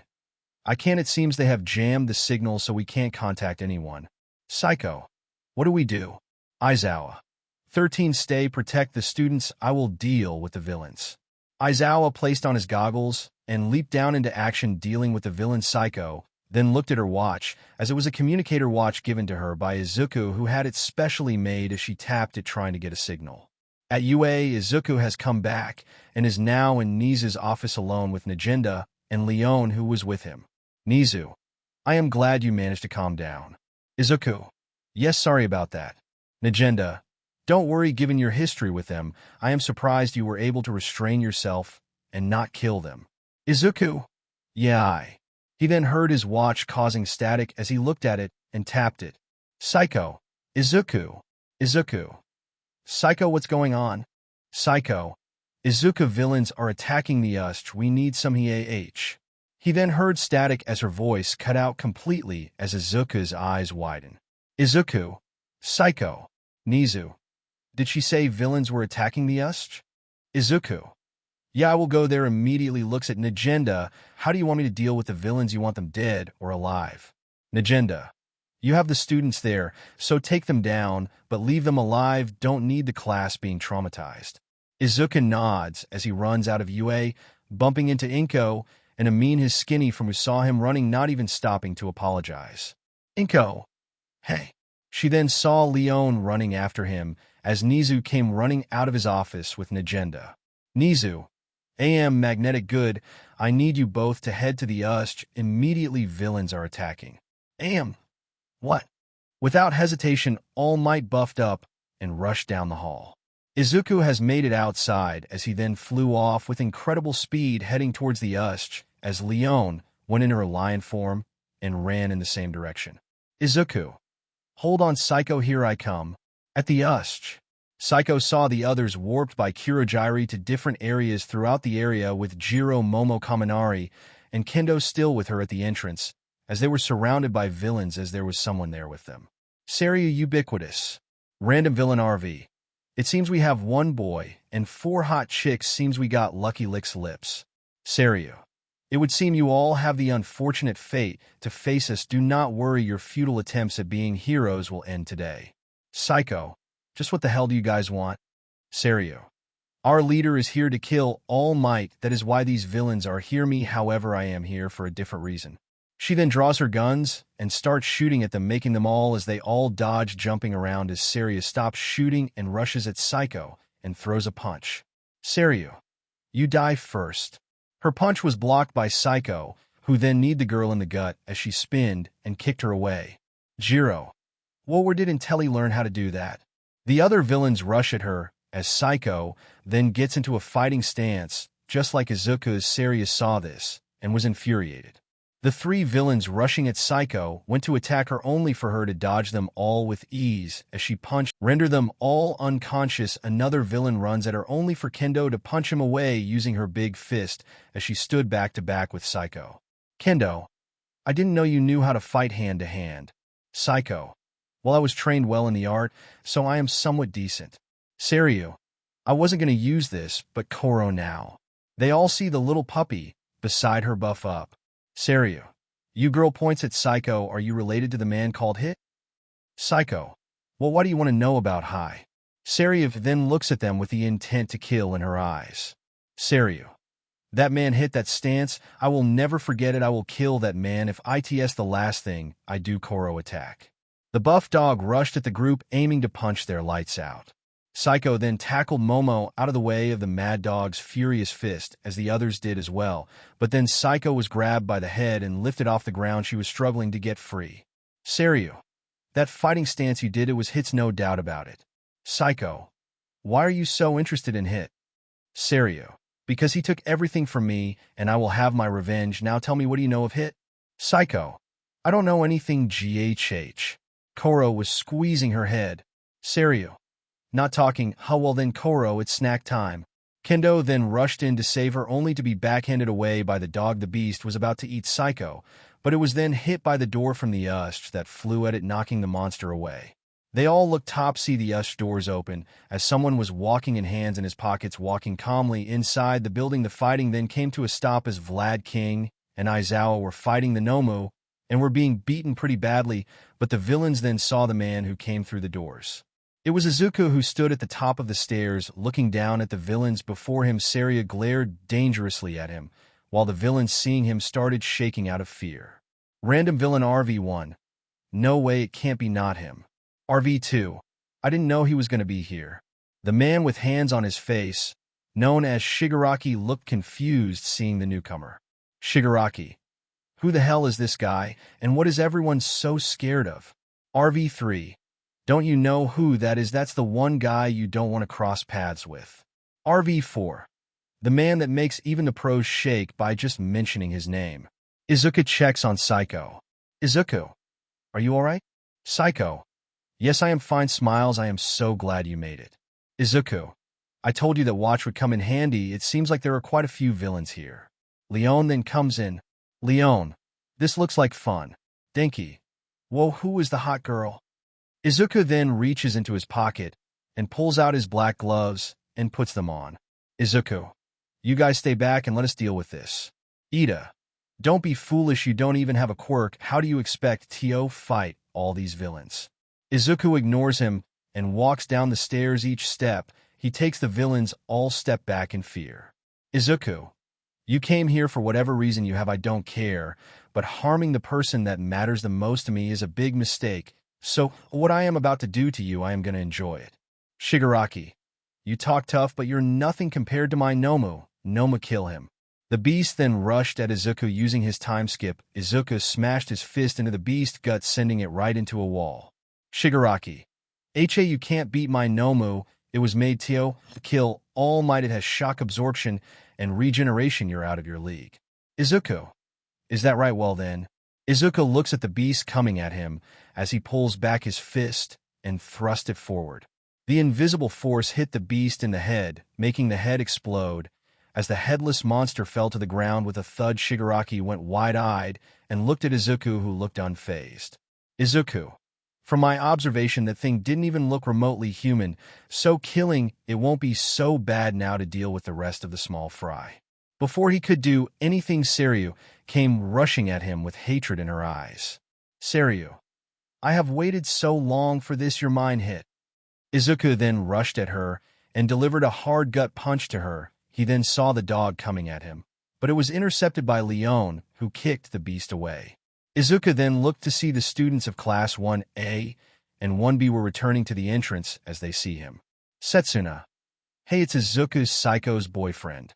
Kirishima, hey, it is him. Su, you're right. What is he doing here? Is he a pro hero? Izumi, Deku, what the hell are you doing here? Izuku, saving you all, now shut up. Izuku then looked at the remaining villains, who were scared. Some backed up, some stood up, not scared in the slightest. Four-armed villain, dollar arms. MHA, I am not scared of you, so come at me, kid. He kneeled over, feeling the pain of a powerful punch to his stomach. The villain fell to his knees before fully falling to the ground unconscious. Izuku looks at the villains. Who's next? The villains were scared as they all continued to back away. Izuku, fine then, I will just come to you then. Izuku gets into his stance and rushes at the remaining villains. One by one, each villain was hit with a furious punch, the face, jaw, gut, and was knocked out completely. Even those that wanted to give up. Izuku's assault ended when only Shigaraki was left standing. He was not happy seeing what Izuku had done to them. Shigaraki, you idiot, you think you have won, I will kill you. The hand man then ran at Izuku. Kurogiri, Shigaraki no. Shigaraki went to touch Izuku, wanting to decay him, only for his hands to go through him. Shigaraki jumps back and looks at the boy, dumbfounded. Shigaraki, why can't I touch you? Izuku canceled his move and got back in his stance and went after Shigaraki. Izuku then appeared in front of Shigaraki and uppercut him, sending him into the air, but Izuku appeared above him and delivered a brutal kick to his jaw, sending him rocketing down to the ground with a boom. Izuku then lands on the ground to see Shigaraki lying down face first. He sees the handyman trying to get back up, only to have his head stomped into the ground by Izuku, who then walks around and grabs both the man's arms and pulls him back while pressing his foot on the man's back. Shigaraki, what are you doing? Stop it. Kurogiri was about to step in, but a look from Izuku made him stop in his tracks. Izuku looks at Kurogiri. I don't think you want to do that unless you want me to shove my foot through this guy's back and through the chest, killing him now. That would be bad, so I suggest you stay put, Ghosty. Izuku then turns his attention back to Shigaraki. Izuku, now where was I? Oh yeah. He then began pulling the arms back, with Shigaraki screaming in pain, begging for him to stop until a snapping sound was heard loud enough for everyone to hear. The students watching this were shocked at how brutal Izuku was being, seeing now that he broke the man's arms. Izuku let him go, with Shigaraki hitting the floor, but Izuku then moved back up and stomped the man on his head. Izuku, hey, this isn't how it works. You give us information, then you die, you horrible villain. Now who sent you here? Shigaraki. F.U. Izuku, no thanks, man, I like girls. Pretty sure Shitsuki's into guys though. But anyway, back to my question, who sent you here? Answer me, or I will break another body part. They all then heard a crashing sound as they saw All Might. Students never fear, for I am. He then saw all the villains were knocked out. His attention was turned to Izuku, who was applying pressure to his foot that was on Shigaraki's head like he was trying to crush it like a grape. Izuku, come on, man-child, answer my question, or should I just kill you and get it over with? Shigaraki was screaming in pain, with Izuku continuing to hurt the man. That was then stopped by All Might, who grabbed Izuku and pulled him off the man. Izuku, what the hell are you doing? That is enough, you are taking things too far. Izuku, get out of my way, I was getting answers from him, stay out of this. No, you have done enough damage to him, let the police handle the rest when they get here. Taking advantage of their arguing, Kurogiri rushed in and warped both Shigaraki and Seiryu away along with the dog Koro. Izuku, Dmamit looks at look what your stupid meddling did. If I didn't step in, you were going to cause more harm than necessary. You were going too far. Izuku. So that's what needs to be done, since you being the so-called symbol of peace isn't stopping crime, and look what happened. They got away, damn it. Next time, stay the hell out of my way. Izuku walked off, going past All Might as the heroes all arrive on the scene to gather up the villains. The students were all saved, and the teachers of both classes in 13 was inured as the villains were detained and being arrested. Wake up to reality. Nothing ever goes as planned in this world. The longer you live, the more you realize that in this reality is nothing, only pain, suffering, and futility exist. Madara Uchiha. Izuku was outside the leaning against the wall, while deep in his thoughts, trying to calm himself down. He was angry at All Might, who got in his way of dealing with Shigaraki, and thanks to that interference they got away, which infuriated the green-haired boy more. Inside the Negenda. So Leon report. Leon. All the villains are down. They are still alive, just knocked out. But the one who started this got away. Izuku was trying to get info out of the guy, but All Might stopped him. Negenda. Do you have a description of the guy? Leon. Yeah, the guy had blue hair, red eyes, was a slim, looked kind of homeless. He was acting like a child playing a video game. He had a monster with him that he said was made to kill All Might. AM was speaking with Class 1A and 1B, hearing what happened. AM. Are you serious? They had a monster made to kill me? Izumi. Yeah, and it was strong. It even injured Aizawa and Vlad King. Momo. And All Might. AM. Yes. What is it, young Yaoyorozu? Momo. It's about Hit? AM. Hit. Momo. Yes, that girl that was with the villains called Izuka Hit. AM eyes went wide hearing this. AM. Are you sure about this? Izumi. Yeah, even some of the villains called him Hit. Psycho snuck out and went to see Izuku. Izuku looked to see Psycho coming up to him. Psycho. Are you okay? Izuku. Not really. The villains got away, and now I'm pissed. Sorry, but it's best that All Might to not be around me right now. I'm going to take off. Tell my dad. I will talk to him later. He then flies off, leaving the as All Might comes out to see him flying away. AM. Thinking, damn it, he's gone. If this is true, if Izuku really is Hit, then he needs to be stopped. The police takes the students' statements and witness reports. The villains were all arrested and taken to jail, as All Might spoke to Tsukaichi about what he found out. With Izuku. Izuku landed on a building as he walked towards the edge and stood. He watched as the sun was setting. Izuku. You know you can't sneak up on me. Stain. Stain comes from behind and stood next to Izuku. Stain. Doesn't hurt to try. How are you? Izuku. Pissed. The was attacked. The students of Class 1A and 1B were there. The teachers got injured, but the students are fine. I was prevented the villains from doing any serious damage to them, but All Might got in my way when I was getting info from the man who started the attack. Stain. I still can't believe that All Might, the man I actually looked up to, the only person I saw was worthy of being a true hero, turned out to be a fake. Izuku. It's like I said, there are no heroes in this world we live in. Some are real, the rest are villains putting on a costume. A week then goes by, as the students were given that week off after what happened. Izuku took this time to get his team updated on what happened, and also took the time to go on a date with Psycho. Now we go to Izuku, who was walking through the gates of UA and made it into the school. While walking, he saw the students looking at him, some with fear, and some with even glaring at him. But he didn't care. He continued to walk, hands in his pockets, not even caring about the looks he was getting. With Nizu. Nizu. Are you sure you want to do this? AM. I have never been more serious. Nizu. All Might was there along with Detective Tsukaichi and several other police officers, and Endeavor and Inko along with Bakuga, Ida, Shoto, and Izumi. They were all waiting for one man, Izuku. The man of the hour knocks on the door. Nizu. Come in. Izuku walked inside and was greeted by the sight of the police, the three heroes and officers. Izuku closed the door behind him, looking at the people in front of him. He didn't even care. He had that emotionless look on his face and spoke. Izuku. What the hell is going on? Tsukaichi then stepped in front of the green-haired boy, showing his badge to Izuku. Tsukaichi. Izuku Yagi, I have some questions for you. Izuku. Oh yeah, what do you want? Tsukaichi. We have gotten several reports from the students and the villains from the that you are Hit. Is that true? Izuku looked at the man with his emotionless expression and spoke. Izuku. Yeah, I am. So what? AM and Inko went wide-eyed, seeing that he admitted it with no fear or hesitation, as Tsukaichi spoke.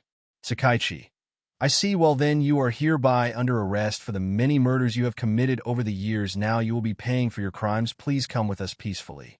Izuku, why don't you go back to your police station and take all these rent a cops with you, because I really don't have time to deal with you now. Get out of my face while I still feel merciful. Besides, you call me the wrong name. My name is Izuku Nizu, and the only reason I don't snap your neck right now is because, like I said, I am feeling merciful right now.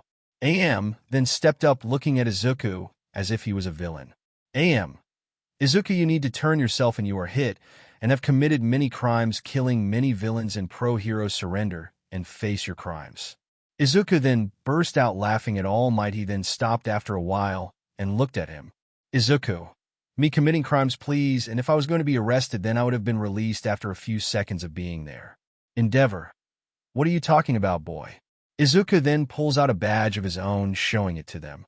Izuku, I am Agent Hit, working for an organization sanctioned by the government. Therefore, I am in my rights to deal with villains how I see fit. The only people that can arrest me are the people that work with my organization, and the leader, which is my sister Agenda.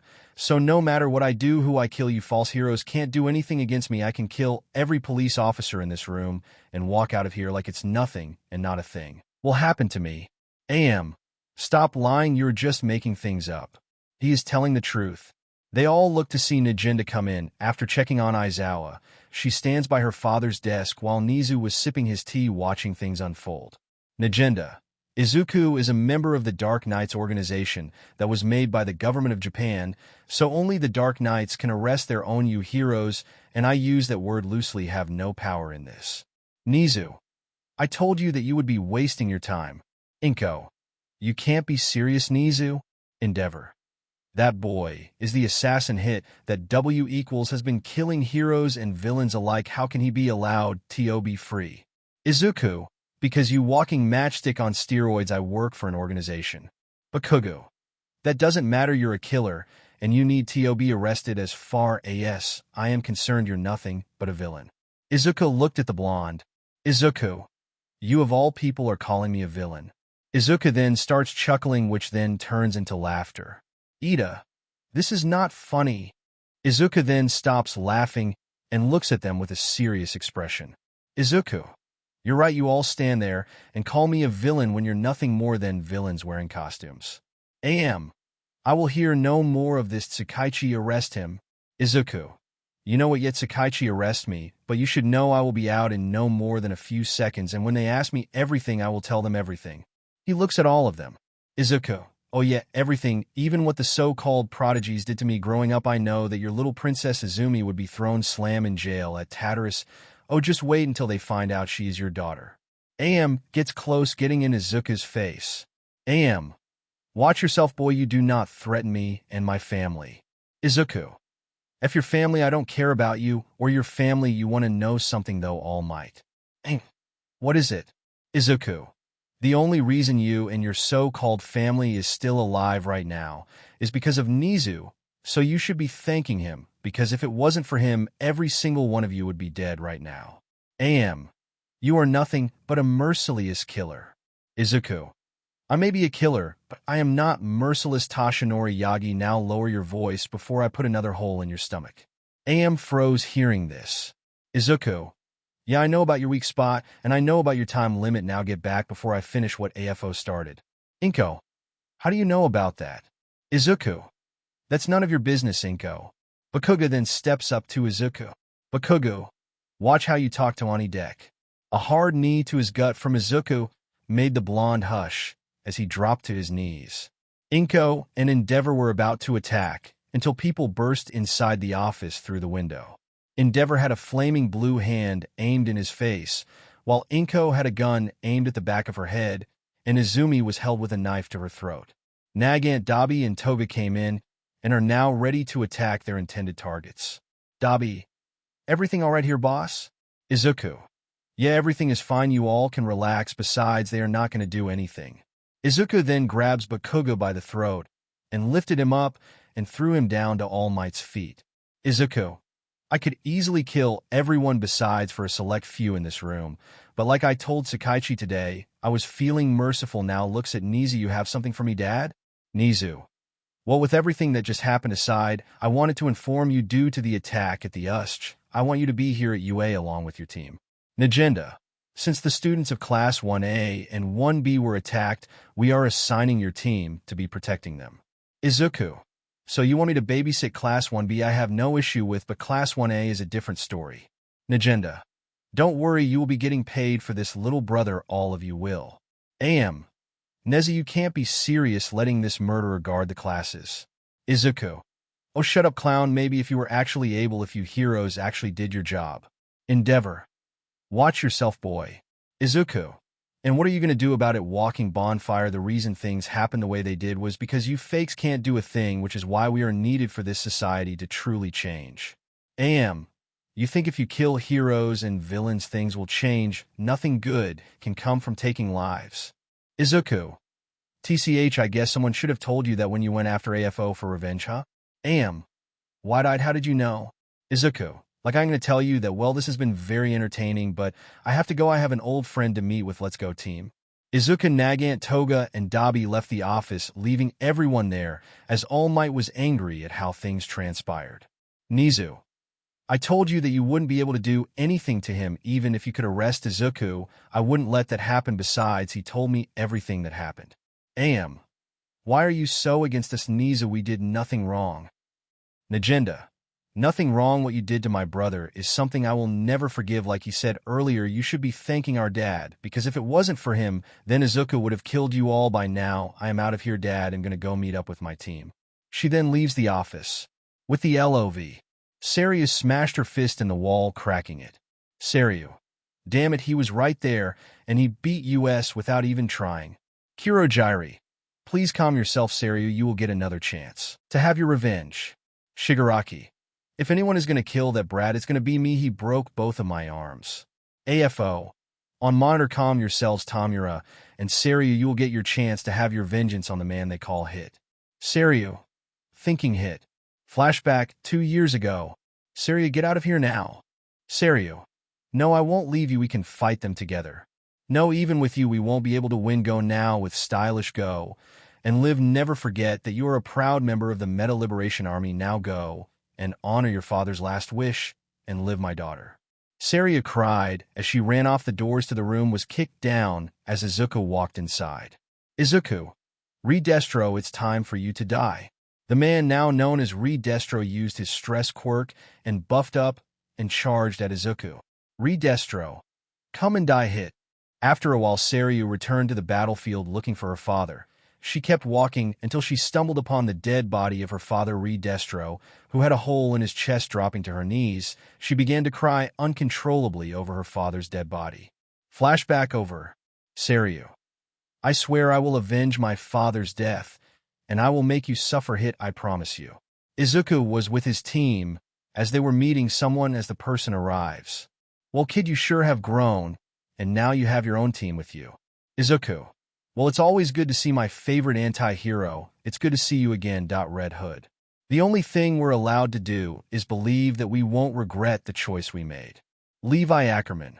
For years ago, Izuku was walking away as someone spoke to him.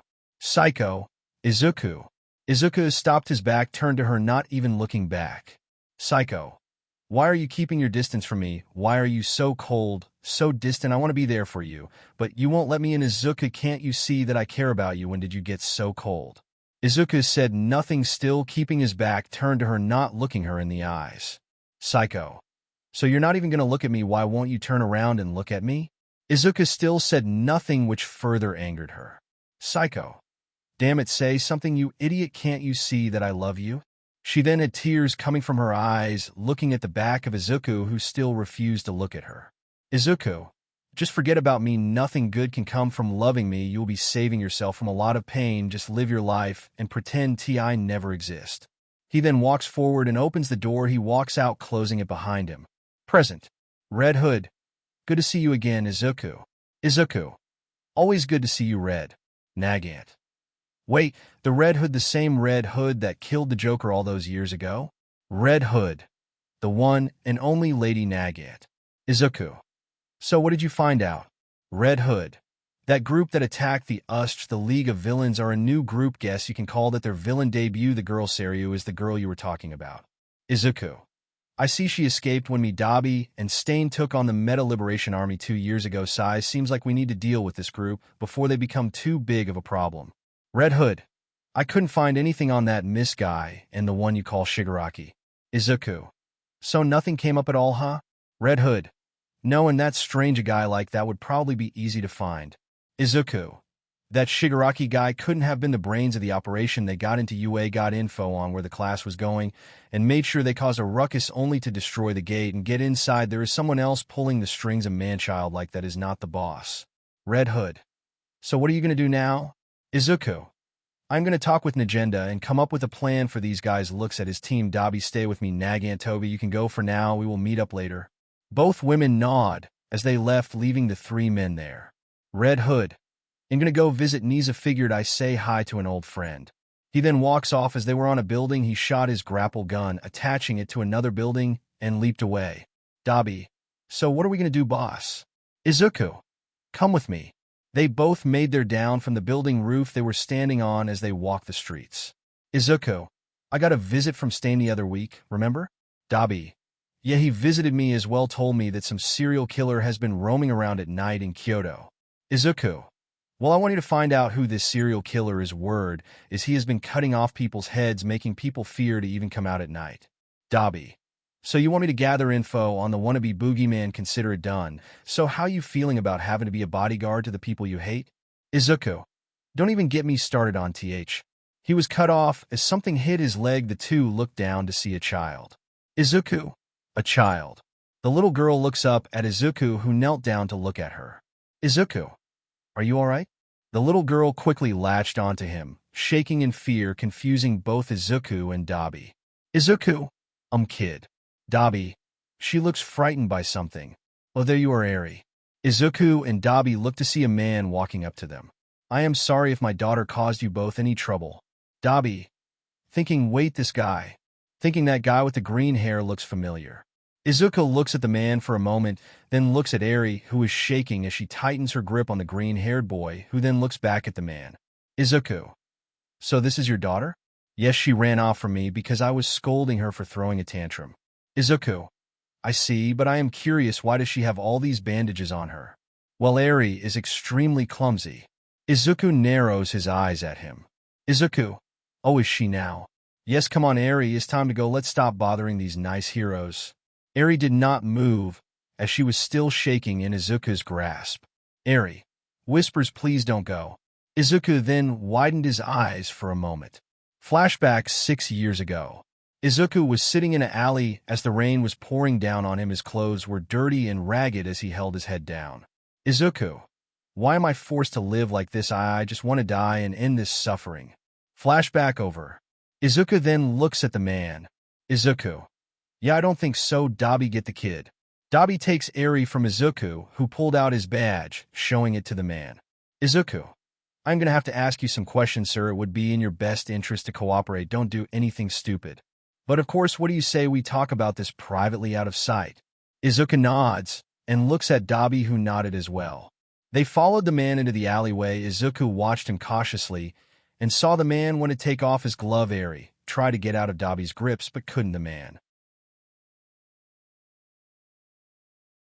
then turned around and went to grab Izuku's face, only to get punched in the gut as Izuku held his arm. Gah! Izuku. Now didn't I just tell you not to do something stupid? Dabi, get the kid out of here. Dabi, on it.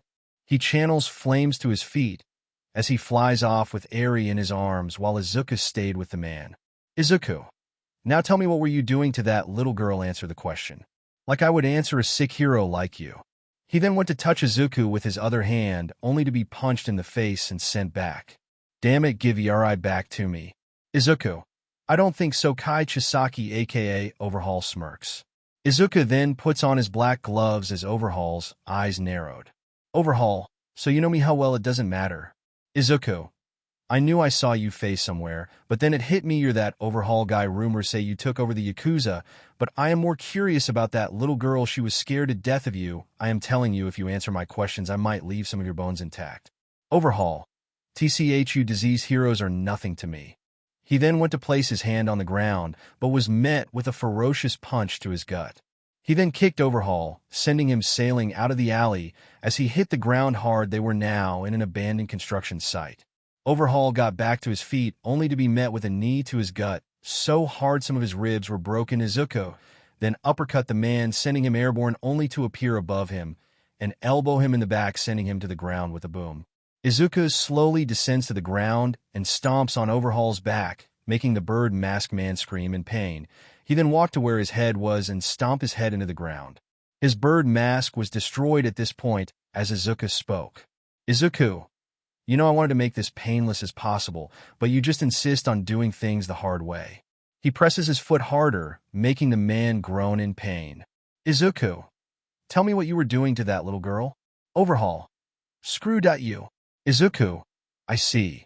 He then uses his ki to form a ki blade. He then slices off Overhaul's right arm, making the man scream in pain. Overhaul, are you monster? What kind of hero are you? Izuku, I am no hero now for the other. He then had to jump away as a big guy came in trying to punch him. He saw Overhaul was now surrounded by other people. Overhaul, are you all right? Overhaul was coughing violently as vital fluid was coming from his mouth. He was helped back to his feet. Izuku, these must be the other members of his group. No matter. Get Overhaul back to the base. I will take care of this. A giant buff man said. Izuku, you must be Rikiya Katsukame. That's right, and I'm going to put you down. Izuku chuckles. If I had a nickel for every time someone said that. One of the members threw a smoke bomb to the ground, causing smoke to go everywhere, leaving only Rikiya and Izuku there. Izuku, give up, because at this point I'm done being merciful. Rikiya then charged at Izuku. Rikiya, you're through, kid. Izuku, using time skip, appeared in front of the man in the blink of an eye and punched straight through the giant's gut. Izuku, what would you look at that? He removes his fist as Rikiya fell to his knees as vital fluid came from his mouth through his mask. Izuku, well, seems like you're the sacrificial lamb. Don't worry, you're not going to die, yet you still have answers for us. We get those, then we decide your fate. Boss. Izuku sees Dabi walking up to him. Izuku, where's the girl? Dabi, with Nagant and Toga, where is the guy? He managed to get away and leave us with this guy to try and kill me, to which he failed. Now, let's get him back to Nagenda so we can get some answers from him. Dabi, got it. Izuku picked the big guy up, seeing that he was passed out. Now they took him to another location as Dabi called Nagenda, filling her in on what's going on. With Overhaul, the group of thugs had to get their boss back to their base. Quickly, his injuries were serious. The rest of Rappa. Well, what the hell happened to Overhaul? Didoro. He was fighting some man. The guy had green curly hair and a suit on. He really did a number on the boss. Rappa. Wait, did you say a man with green hair? Didoro. Yeah. Why do you know who he is? Rappa. No, why? He fought Hit and survived. Didoro. Wait, that kid was Hit. Rappa. Yeah, Hit is the only man that was ever able to beat me. But the thing is, I lost the fight against Hit before it even began. I couldn't beat him, not once. Overhaul came to and listened to Rappa. Overhaul. Wait, that guy was Hit? Rappa. Yeah, and now that you fought him, you will be dead the next time you meet. Overhaul. Wait, what do you mean? Rappa. The man they call Hit, there's this saying, if you ever encounter him, the only thing you can do is pray that you leave alive, because no one lives after fighting Hit. You got away this time because you were lucky and had backup. If these guys didn't save you, you would be dead. That's just how dangerous Hit is. The only reason I got to live after he fought me was because I earned his respect, and that is an honor of itself. 3 years ago, Nagenda was with Izuku on top of the UA building. Nagenda, why don't you want to be a hero? What are you after? Izuku. Nothing. All I want is to change this society for the better. In my honest opinion, there is no such thing as heroes, only villains that wear masks. Nagenda. I see, but are you saying that because of your past with the Yagis, or is that truly how you feel? Izuku. That is how I truly feel. My past no longer has any meaning to me. If given the chance, I would kill them all. I have better things to do, so from here on out, I will have my team with me. After all, every wolf needs a pack behind him. Nagenda. Smiles. It seems you have changed, little brother. That psycho girl had some influence on you. Izuku. Chuckles. I guess you're right. Those who cannot acknowledge their true self eventually fail. Itachi Uchiha. Izuku was standing with Nagenda Dabi and Nizu. They were in front of a man bound to a chair by chains and quirk suppression cuffs. He had bandages covering his midsection, thanks to the hole in his gut courtesy of Izuku. The group were in a secret base at UA, hidden underneath the school. The base was soundproof. It looked like a torture room with any different tools to use. Izuku walks up to the chained-down man and slaps him in the face, making him stir awake. Izuku. Good, you're not dead. We have some questions for you, Rikiya, and you will be wise to answer them. Rikiya.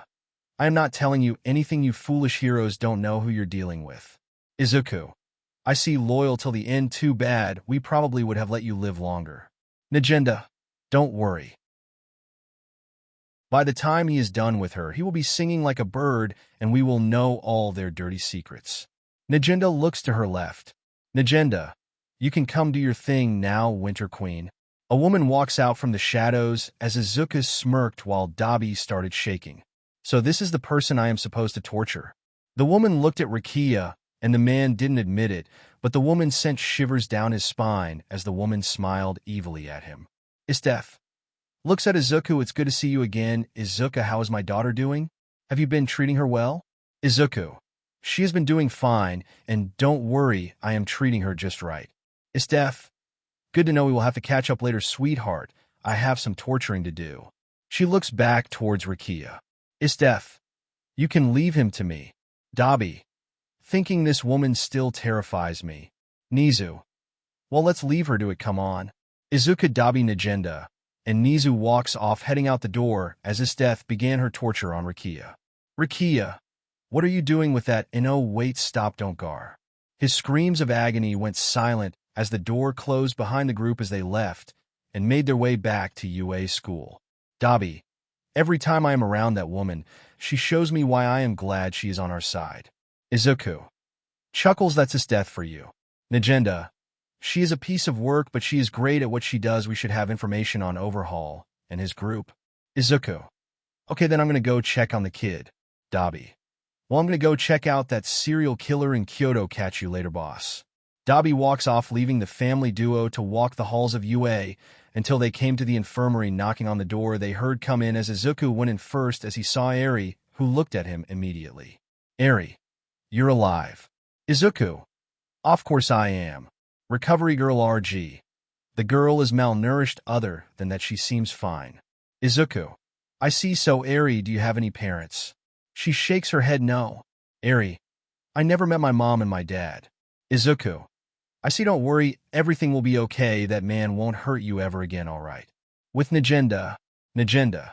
Even though Izuku may come off as cold, but he is actually great with kids. Nizu. Yes, he is indeed good with kids. Izuku then comes out of the room, closing the door behind him. Nagenda. How is she? Izuku. Recovery girl said she is malnourished. She is going to run some more tests on her. The girl has no parents to look after her. Nizu. I see. Izuku. What's going to happen to her? Nizu. I will try to make some calls and see if she has any other relatives willing to take her in. If that fails, then we are left with no other choice but to send her to foster care. Izuku. That might do more harm than God. I mean, kids in foster care. That does not turn out well. Looks at Nagenda. So, what's the plan on dealing with the League of Villains? Nagenda. Well, considering they were able to get into UA and get the schedule and attack the UST when the students were there, and the only one we have information on is Serio, we need to find out more about them. So, I suggest sending in one of our own to act as a spy. Izuku. Well, I say we send Toga. She can transform into people by drinking their vital fluid, and she is stealthy enough to gather intel and not be caught, and she is good at intel gathering and is highly skilled in combat. Nagenda.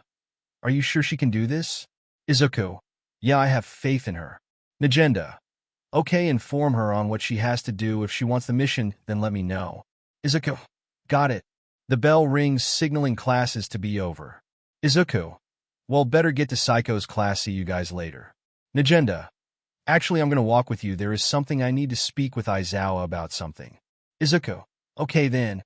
They both made their way to Class 1, and when they get there, they see the door blocked off by many students as they see Psycho, who runs up to them and hugs Izuku. Izuku. What's going on? Psycho. Oh, students are blocking our classroom door. Our sensei told us that the sports festival is coming up, and we have 2 weeks to prepare. Do you think you can help me train? Izuku. Sure, no problem. He holds Saiko's hand as they were about to walk out until Saiko's left hand was grabbed, and she was pulled back. Izuku looked to see Ida, Bakuga, Shoto, and Momo, as Ida had Saiko behind him. Saiko. Ida. What the hell are you doing? Ida. Stay away from him, Saiko. Izuku. Size, am I cursed to be annoyed by stupid people like seriously am I? Saiko. Ida, get the hell out of my way. What the hell is your deal? Ida. You need to stay away from this monster, Saiko. You don't know what he is. Izuku. Monster, how well, that's not the worst thing I have been called. Look, robot boy, take your band of clowns and leave me and my girlfriend alone. Ida. She is not going anywhere with you. I bet you haven't told her what you do. Shoto. I bet if she knew exactly what it was you do, then she would not be with you. Bakugo. You're nothing but a monster. Ida. I don't care what Principal Niza says, I will make sure you are put behind bars.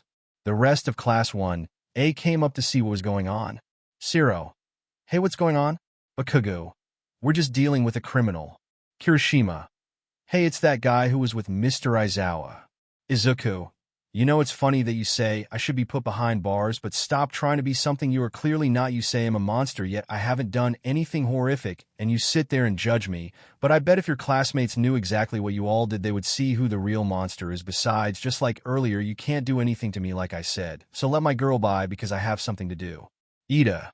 Saiko is not going anywhere with a psychopath like you. Having heard enough of this, Saiko then kicked Ida in the jewels, making the boys of Class 1A cringe as the four-eyed boy fell to his knees holding those in pain. Ida. Saiko, what are you doing? Saiko. You don't owe me anything. The next time you interrupt me and Izuku's time together, I will let him deal with you. Izuku. Saw that coming. Oh well. Saiko grabs Izuku's hand, and they both walk off, leaving Class 1A there with Ida in pain. Saiko. Sorry about that. Izuku. You don't have to apologize for their stupidity. Besides, He was cut off as something wrapped around him. He saw that it was a whip. He turned his head to look at the source. Naughty boy Izuku, you have been here for about a few weeks, and you have been avoiding me. Izuku. Oh, Sweats Midnight, how are you? Saiko. Oh, I forgot to mention Midnight has been looking for you. Izuku. Looks at Saiko. Really, this info would have been good to know a few minutes ago. Saiko. I'm sorry, sweetest smiles. Izuku. You are just like your mother, so evil. Izuku was then pulled towards Midnight as he was face to face with her. Izuku. Look, Midnight, if it's about me not visiting, I can make it up to you. Midnight. Oh, you're making this up to me big time. Licks lips. Izuku. Thinking, damn it, what is it with me and crazy women? Time skip later. Izuku and his team were meeting at his house. Nagant. This is where Izuku lives? Toga. Yeah, huge, isn't it? Come on. They knock on the door as Izuku opens it and lets them inside. Going inside, they sit on the couches. Izuku sits on the other couch across from them. Izuku. Okay, I called you both here to give you an update on what's going on now. Toga looks at her. You have a mission. I feel that you are the only person that could do this. Toga. What's the mission? Izuku. You have to infiltrate the League of Villains. Nagant. Wouldn't it be better for someone like Dabi to do this? Izuku. No, Toga is the best at stealth and intel gathering. Thanks to her quirk, Dabi is on another mission, so she is the only one good for this. Toga. I accept. I won't let you down. Izuku. Good, now the League has a broker by the name of Jiren who associates himself with them. He shows him a picture. Izuku. Get in touch with him, and he can help you get in, but be careful. Toga. Don't worry, I got you hit. I won't let you down. In Hosu. Stain had just got done killing a pro hero. He removed his sword from the hero's back as he sheathed it. Stain, another false hero, brought down now too. He had to jump out of the way as a swinging blade came at him and missed. He lands back on the ground and looks at his attackers. The hero killer. Stain, nice to meet you. Seems like the info was correct. You were here in Hosa City. We were ordered to bring you in because someone wants to meet with you. Stain. You three, I remember you. You are known as the Three Beast. A portal opens up as Sarius steps out with Kuro by her. She looks up and sees Stain and smiles evilly. Sariu. Stain, you were one of the ones that took on the Meta Liberation Army. Once I kill you, I will send a message to Hit, and that other guy I will have my revenge. Stain. You're that brat from all those years ago. I don't know what you all want from me, but if you think I will let you take me down, then you are mistaken. Stain draws his sword and launches himself at them. Stain, let's go, you fakes. If I have to choose between one evil and another, then I prefer to not choose at all. Geralt of Rivia.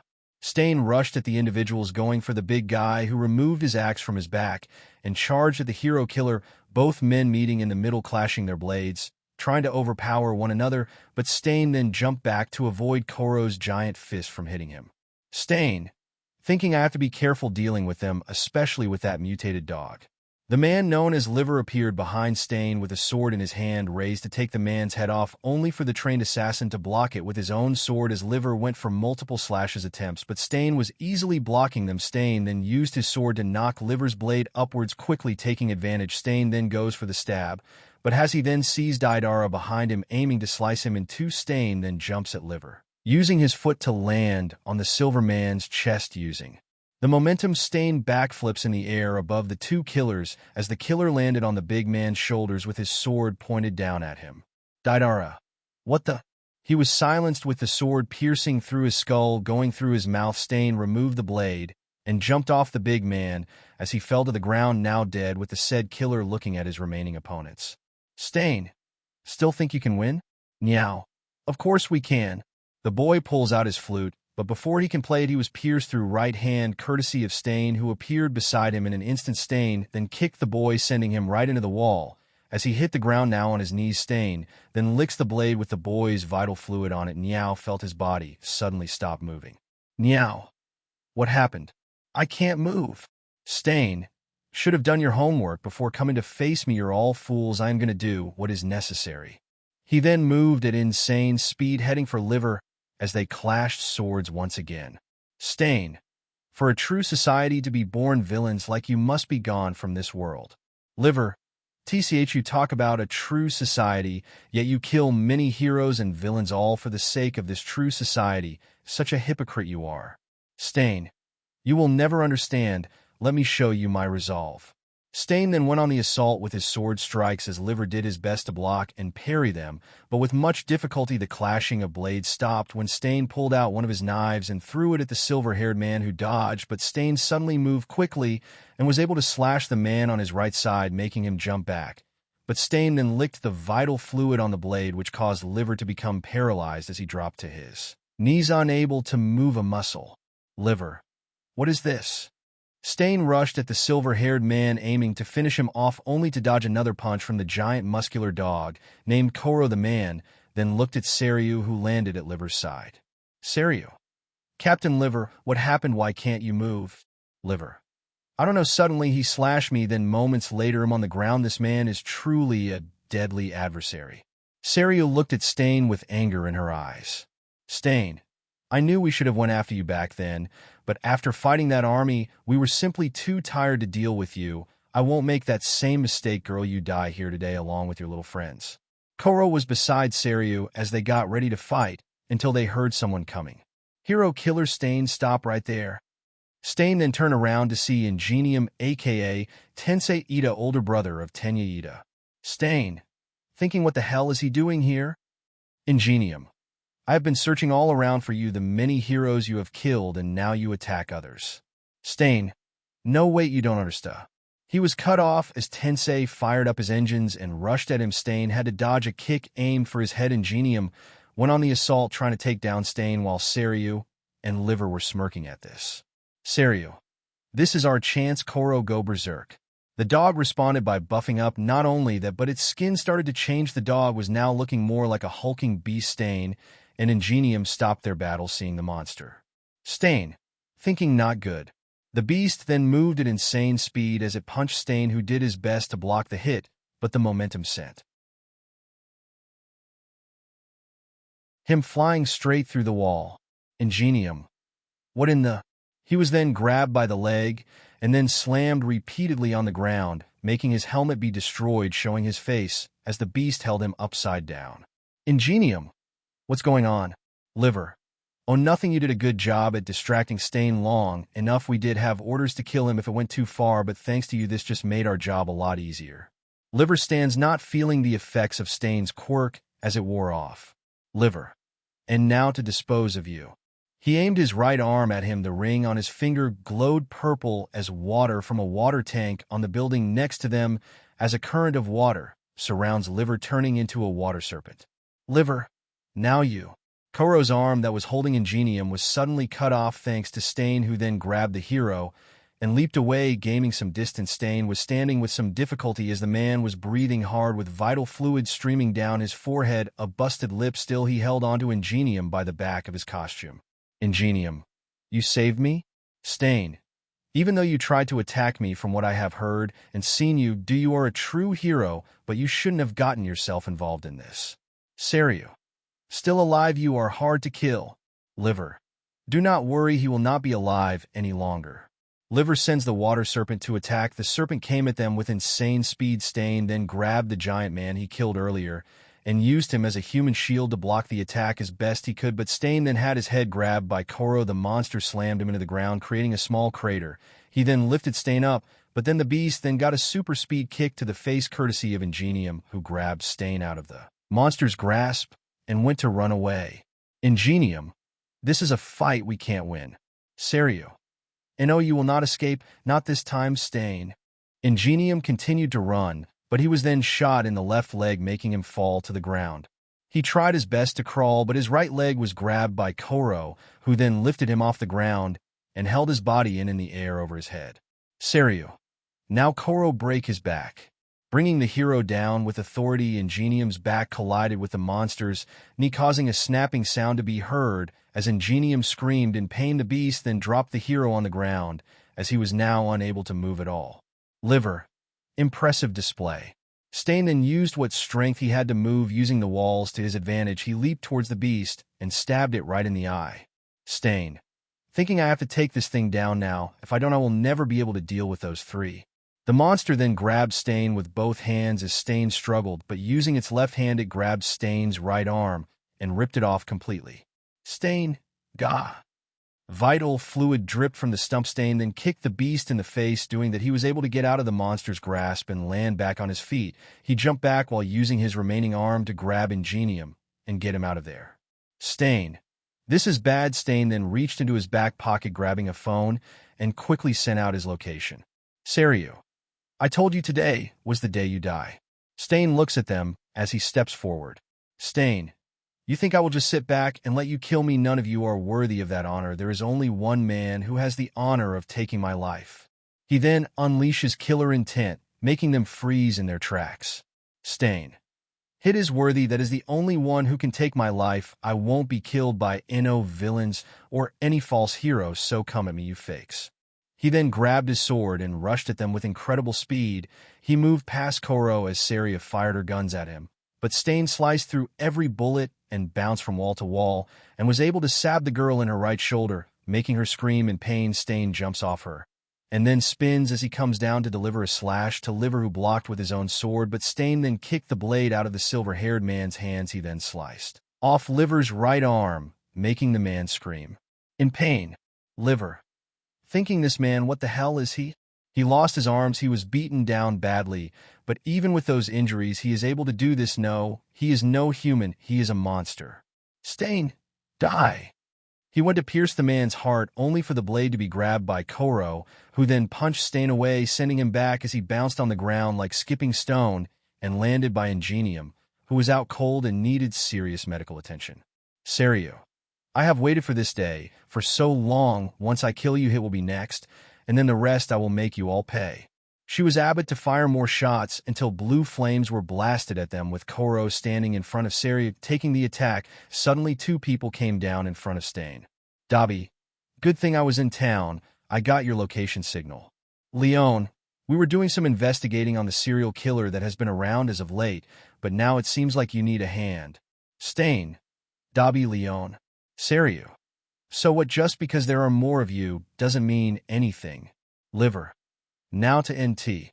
He was then pierced through the heart by a spear. Liver, gah. A man then lands beside Dabi and Leon. Lubbock, we made it in time. Dabi channels his flames in his palms. Dabi, now let's do this. Liver clutched on a spear in his chest. Lubbock, I don't think so.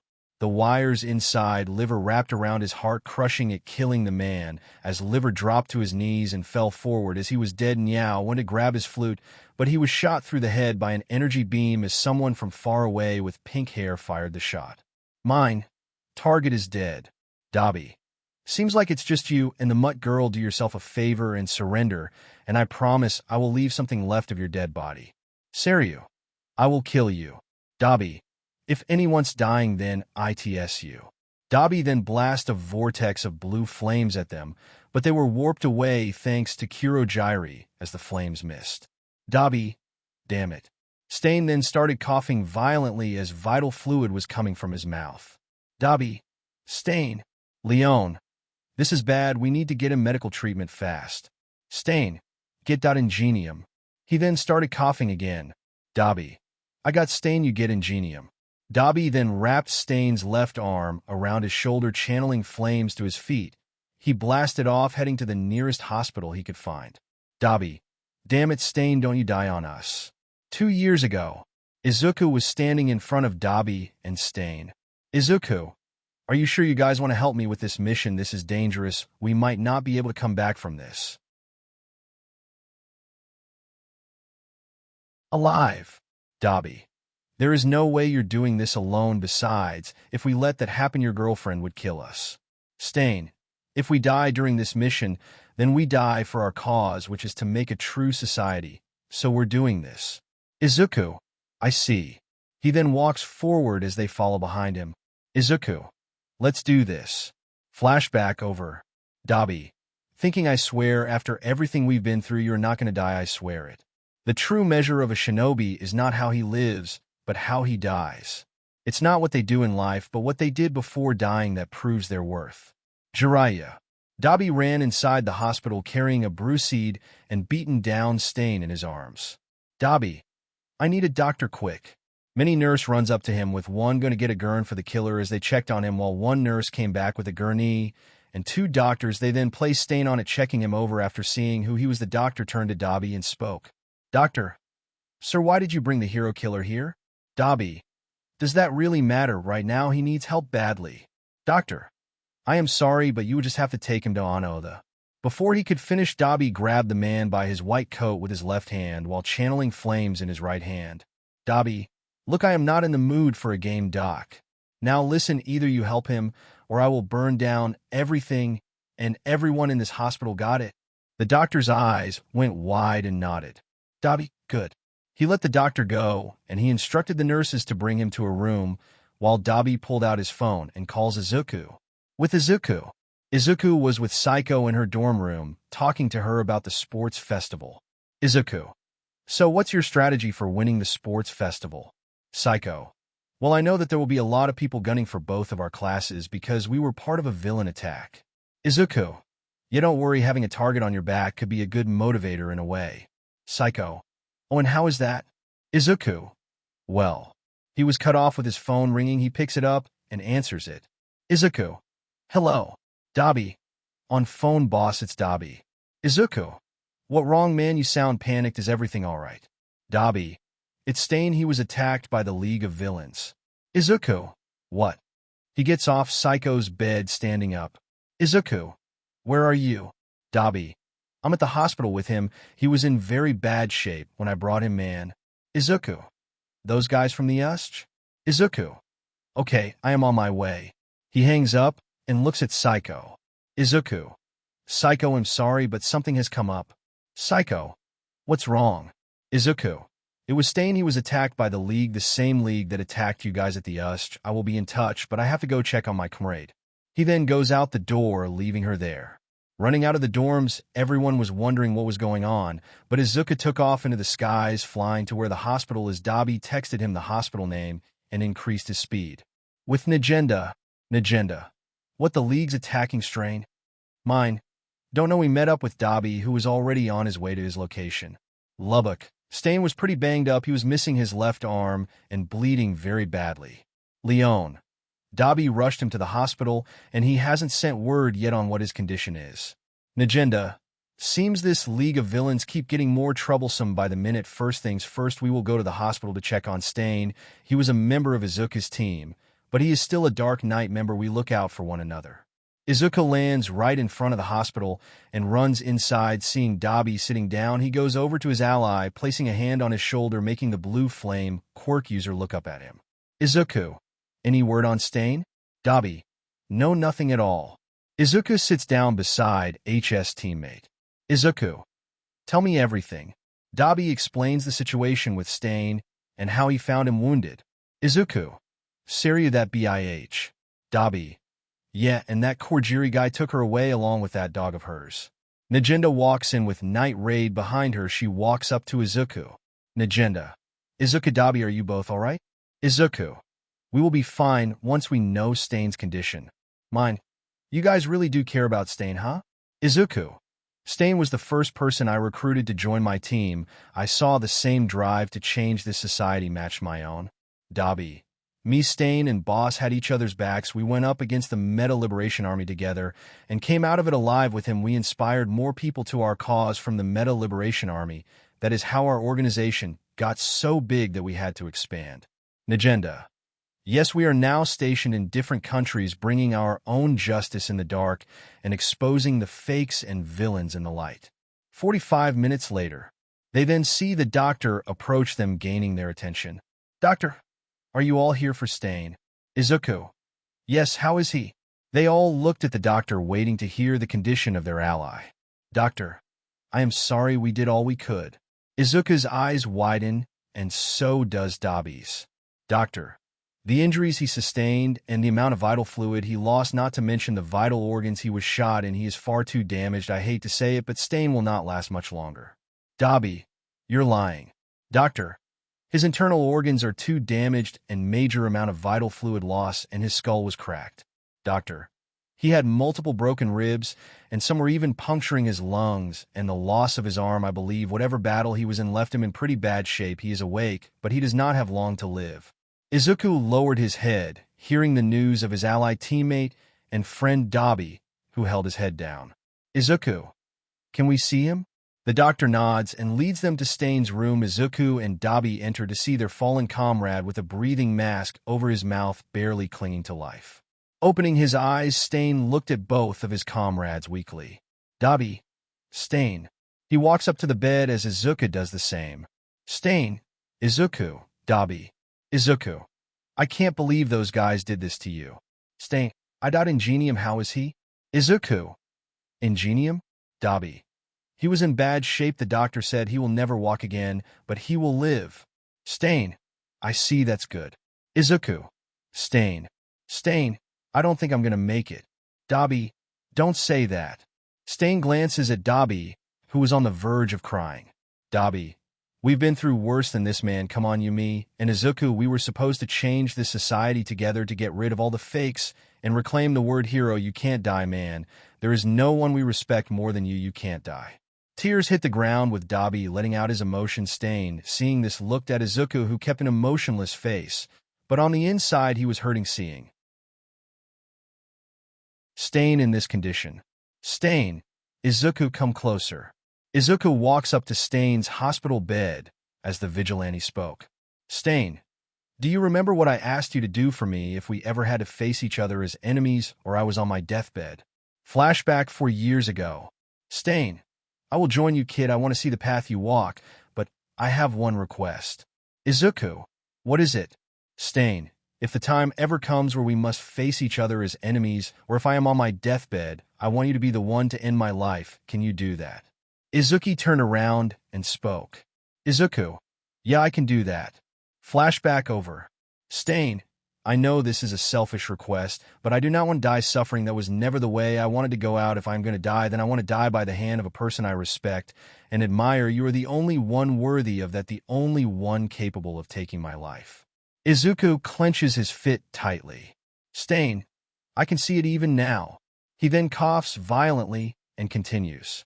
Stain, even now I can see it in your eyes. You do not wish to kill me, but please don't let me suffer as I die. Izuku looks at Stain seriously and nods. Izuku, all right, I will honor your request. He brings out his black gloves and puts them on. Stain, I want you both to continue our mission, the mission of the Dark Knights, to purge this world of all the facts, to reclaim the word hero, and bring back meaning to it. If I can't do that, then I leave the rest to you guys. Thank you for letting me join you on this journey. I bid you both farewell. Dabi turned around fully, not wanting to see the man. He looked up to Dai. Izuku balled his hand into a fist and spoke. Izuku, farewell, Stain. A lone tear streamed down the green-haired man's face. Raising his fist, Izuku launches it forward, plunging into the chest of the hero killer. As Stain's breathing suddenly stopped, his heart monitor flatlined, his body laid motionless, unmoving. Stain was dead as Izuku turned around and spoke. Izuku, Dabi, let's go. They both exit the room of Stain and are met with Najenda, who was waiting for them. Najenda, are you both going to be okay? Dabi, I will be when the League of Villains are in body bags and I turn her into a pile of ashes. Najenda, the League has attacked one of our own. We need more info on them. There is someone far more dangerous pulling the strings. Izuku, it doesn't matter whoever it is. The next time we confront the League, no mercy. The only way to get the message through to them is end them. He walks away with Dabi behind him. Izuku, Dabi, yeah. Izuku, the next time we see Seiryu. Dabi, I'm listening. Izuku looks at Dabi with anger. Izuku, I don't care if you do it, I do it, or anyone else in our team does it when you see that Bick that's kill on sight. Dabi, got it. Both men leave the hospital with a new goal in mind, ending the League of Villains once and for all. I'm telling you, monsters aren't born, they're made. C.J. Roberts. 3 days later. It is now time for the UA Sports Festival. The people were in their seats, roaring with cheers of anticipation. They are here to see the students compete with each other and to see who will win. With Class 1A. Mina. Man, I am so nervous right now. Ochako. Yeah, there must be a lot of people out there, but Kugu. TCH, I have nothing to worry about. I'm going to win this whole thing. Izumi. Yeah, right, Kachin, am winning this for sure. Shoto. Both of you keep dreaming because I am the one who is winning. With Class 1B. Psycho. Kendo, are you sure making this banner is a good idea? Kendo. Yes, Psycho, trust me, it's a good idea to get our class noticed. They hear a knock at the door. Psycho goes to get and opens it to see. Psycho. Izuku. Izuku. Hey, how are you feeling? Psycho. I'm okay, a little nervous. Izuku. You're gonna do fine, Psycho. Psycho. So why are you here? Izuku. I wanted to wish you luck in the sports festival. What kind of boyfriend would I be if I didn't? Komori. Oh, that's so sweet. Psycho. Blushes Komori. Setsuna goes up to the door. Setsuna. Izuku, are you going to wish me luck as well? Psycho. Setsuna. She says in a warning tone. Setsuna. Am just teasing, Psycho, or am I? She winks at Izuku with Psycho, giving her a death glare, while Izuku chuckled. Izuku. Calm down, babe. Setsuna. Izuku, why don't you come in and meet our class? Izuku. I don't know, ABO. He was pulled into Class 1B's waiting room where he saw all their class members. Psycho. Everyone, this is my boyfriend Izuku. Tetsu. Hey, you're the guy that beat all those villains at the USH. Nice to meet you, man. The name's Tetsu. Izuku. Nice to meet you, man. Aways. Yeah, man, you were awesome, Yosetsu Aways. Tetsu. You know, seeing you up close, you kind of look like that girl Izumi Yagi from Class 1A. Are you guys related by any chance? Izuku. Not really. Monoma. So this is Psycho's boyfriend. Honestly, my dear, you could do better. Psycho. Monoma. Monoma. What I am just saying, this guy really doesn't look like much. Izuku. Who is the blonde, and why do I want to punch him in the face? Psycho. This is Monoma, our class idiot. Monoma. So harsh, Psycho. Izuku. Anyway, I see both classes have two annoying blondes. Great. Kendo. Don't worry about Monoma. I'm Itsuka Kendo, Class 1B class rep. Izuku. Cool. Psycho tells me you're good in martial arts. Kendo. Yeah, I have been training in martial arts since I was a kid, and seeing how you fought at the UST, you go with the boxer fighting style, and that quirk you used was crazy. Izuku. Yeah, that wasn't a quirk I used. Tetsu. Wait, it wasn't, then what was it? Before Izuku could answer that, Class 1B were called to come in the arena. Izuku. Well, sorry to hold you guys up, go out there and kill it. He gives Psycho a peck on the lips before he leaves their waiting room. He then proceeds to walk the halls until someone calls out to him. Izuku. He looked forward to see the person standing in front of him was none other than Inko Yagi, retired pro hero Lady Psychic. Izuku said nothing as he just walked forward with Inko standing in front of him with her arms crossed. Izuku keeps walking and makes it to her and was about to walk past her until she grabbed his arm, causing the green-haired man to look at her. Inko, I want to talk. Izuku, let go of my arm. I have to go watch the sports festival. Inko, Izuku, I want to talk to you. Izuku, and what makes you think I want to talk to you? Inko, Izuku. Izuku sighs. They both walk off to go somewhere private. Izuku leans against the wall with his arms crossed and speaks. Izuku, you have 30 seconds. Inko, 30 seconds? Izuku, yes, that is how long I can stand to be in your presence. Now, what do you want? Inko, are you really doing tea? Izuku, 19 seconds. Inko, size fine, I want to know, how did you turn out like this? Izuku chuckles, you serious right now? Inko, I am serious. Do you know what you're doing, killing people, villains and heroes? Izuku, you forgot to mention exposing all their dirt to the entire world. Inko, Izuku, how did you end up like this? Izuku then has a flashback. Flashback 6 years ago. Izuku, age 12. Izuku, Mom, why am I here? Izuku was outside in the woods with his mother Inko. Inko, Izuku, you can no longer stay at home with me and Toshi. Izuku looks at her confused. Izuku, Mom, what are you saying? Inko, goodbye Izuku, this is the last time we will see each other. You cannot be a hero without a quirk, and things will only get worse for you. Never tell anyone you're related to us. Don't tell anyone who your parents are. We are nothing but strangers to each other. Inko then turns around and walks away. When she does this, Izuku runs up to her. Izuku, Mom. He runs to get in front of her, about to cry. Izuku, I don't understand. Why are you doing this? If this is about me wanting to be a hero, fine. I won't do it, Mom. I love you, Izumi, and Dad. Please don't do this. Inko sighs. She then uses her quirk and levitates Izuku off the ground, and she sends him flying into the forest with the green-haired boy slamming into a tree and then falling to the ground. Inko, you see, that is why I am doing this. Me and your father worked too hard for our reputations of being the greatest heroes, and we will not have them ruined by having a quirkless son stay away from us. She walks off as Izuku slowly opened his eyes to see the back of his other, who was walking away from him. He then reached out his hand. Izuku, Mom. Getting in her car, she drives off, leaving Izuku there in the woods. Flashback over. Izuku, Tage, don't act like you suddenly care about me now. After all, isn't this what you wanted me to stay away from you and that trash family of yours? Inko, I didn't want my son to turn into a killer. Izuku, well, that's good, because I am not your son. I never have been, and stop with this nonsense. Stop trying to act like you care, because I know you don't. Yeah, I kill villains and heroes unlike you. I don't hide what I do. I am who I am. Inko, so you're proud of the fact that you're a monster. Izuku then walks closer to her, getting in her face. Izuku, a monster that you made, a monster created from the pain and suffering I had to endure. That quirkless little boy that worshipped the ground you and All Might walked on, he is dead and gone and is never coming back. You be happy, right? The boy you abandoned all those years ago is the world's greatest assassin. And every time you see me, you know that I have the power to destroy everything you and that half-dead clown have worked so hard to achieve. So my advice to you, stay away from me. Like you said, we are nothing but strangers to each other. We're done here. He then turns and walks away with Inko soon lowering her head. She then raises it to look at her son walking away. She then imagined the same 4-year-old boy in that All Might onesie. In the arena. Midnight. Okay, now that the formalities are out of the way, let's get to the first event. She spins the wheel, and it lands on obstacle race. Midnight. The first event will be an obstacle race. The students all gathered in the tunnel try and get some room, while Sake, however, kept her eyes on the front.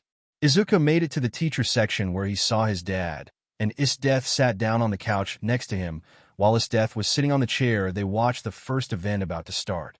Nizu. So, Izuku, how do you think this will go? Izuku, I think we are about to see something special, Dad. Midnight. Now begin. Shoto freezes the floor beneath him, trapping the other students. Shoto, that should keep you stalled for the time being. He begins to run, but he was suddenly kicked into the wall. Looking at his attacker, he saw Psycho, who took off running. PM. What's this? It looks like Psycho has taken the lead. Shoto. What? How is she not frozen? Psycho. Thinking using ice against me, please. He doesn't know who my mother is. The Robo-Infernos appear in front of Psycho, who smirked. Psycho.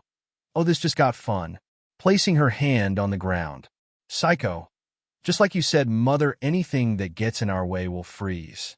She freezes the floor beneath the robots. Standing up, she holds out her arms and creates multiple ice spears. Psycho. Now be impaled.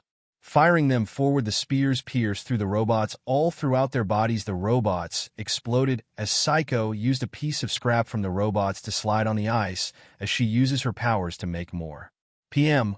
Whoa, it seems Psycho has found a way to move on the field. She's shredding that ice, but she better be careful because the others are coming for her spot. Bakugo was blasting himself using his explosions. Bakugo.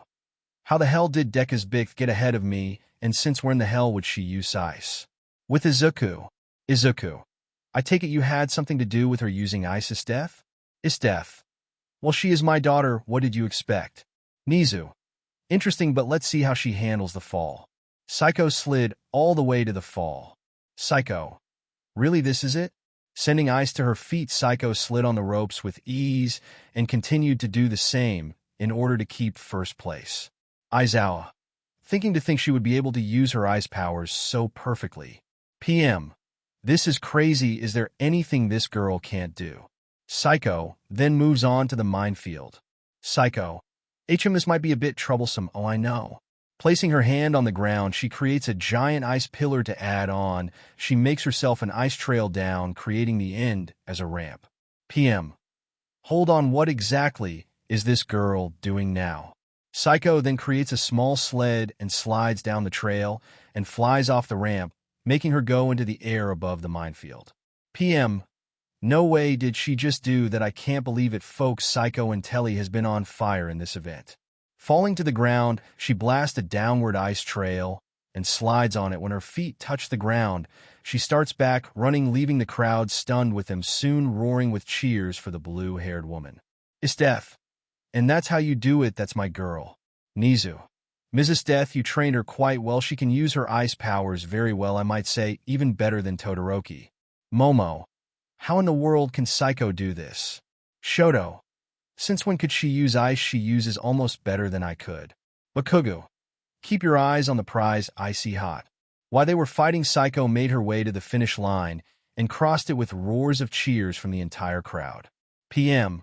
That was amazing, folks. Psycho Intelli has shocked everyone at the sports festival and won the first event. Is this a preview of what's to come? Crowd. She bowed to the crowds that were cheering for her as Bakugo and Shoto finally made it, followed by Izumi. Izumi. Since when could she do that? Bakugo. I don't know, but I am not losing to Deku's woman again. Izuku. Seeing her dominate that event really was awesome. I can't wait to see what she does next. Istef. Oh, she's just getting started. Inko, who was with All Might in his small might form watching the sports festival, but she was not into the festival. She kept hearing the words of her former son echo in her head. Izuku. A monster. You made a monster created from the pain and suffering I had to endure. That quirkless little boy that worshipped the ground you and All Might walk on. He is dead and gone, and he is never coming back. Flashback. Inko had a sheet over her head. Inko. Someone save me. A 4-year-old Izuku opens the door in his All Might onesie and screams. Izuku. I am here. Present. Inko. Thinking, did we turn our baby boy into this? A real sin can't be erased no matter what you do. Van Fox, sin of greed. Psycho watched as the rest of the students came into the arena with Bakugo walking up to her angrily and grabbed her shirt. Bakugo. Hey, where the hell did all that come from? Since when could you use ice? His hand was slapped away by Psycho, who glared at him. Psycho. Don't ever put your hands on me. Besides, why the hell would I tell you anything? I am not your woman, nor am I obligated to tell you anything about my ability. That's just stupid. Bakugo. Just tell me already. Shoto. I want to know as well, seeing as you have never shown this power before. Psycho.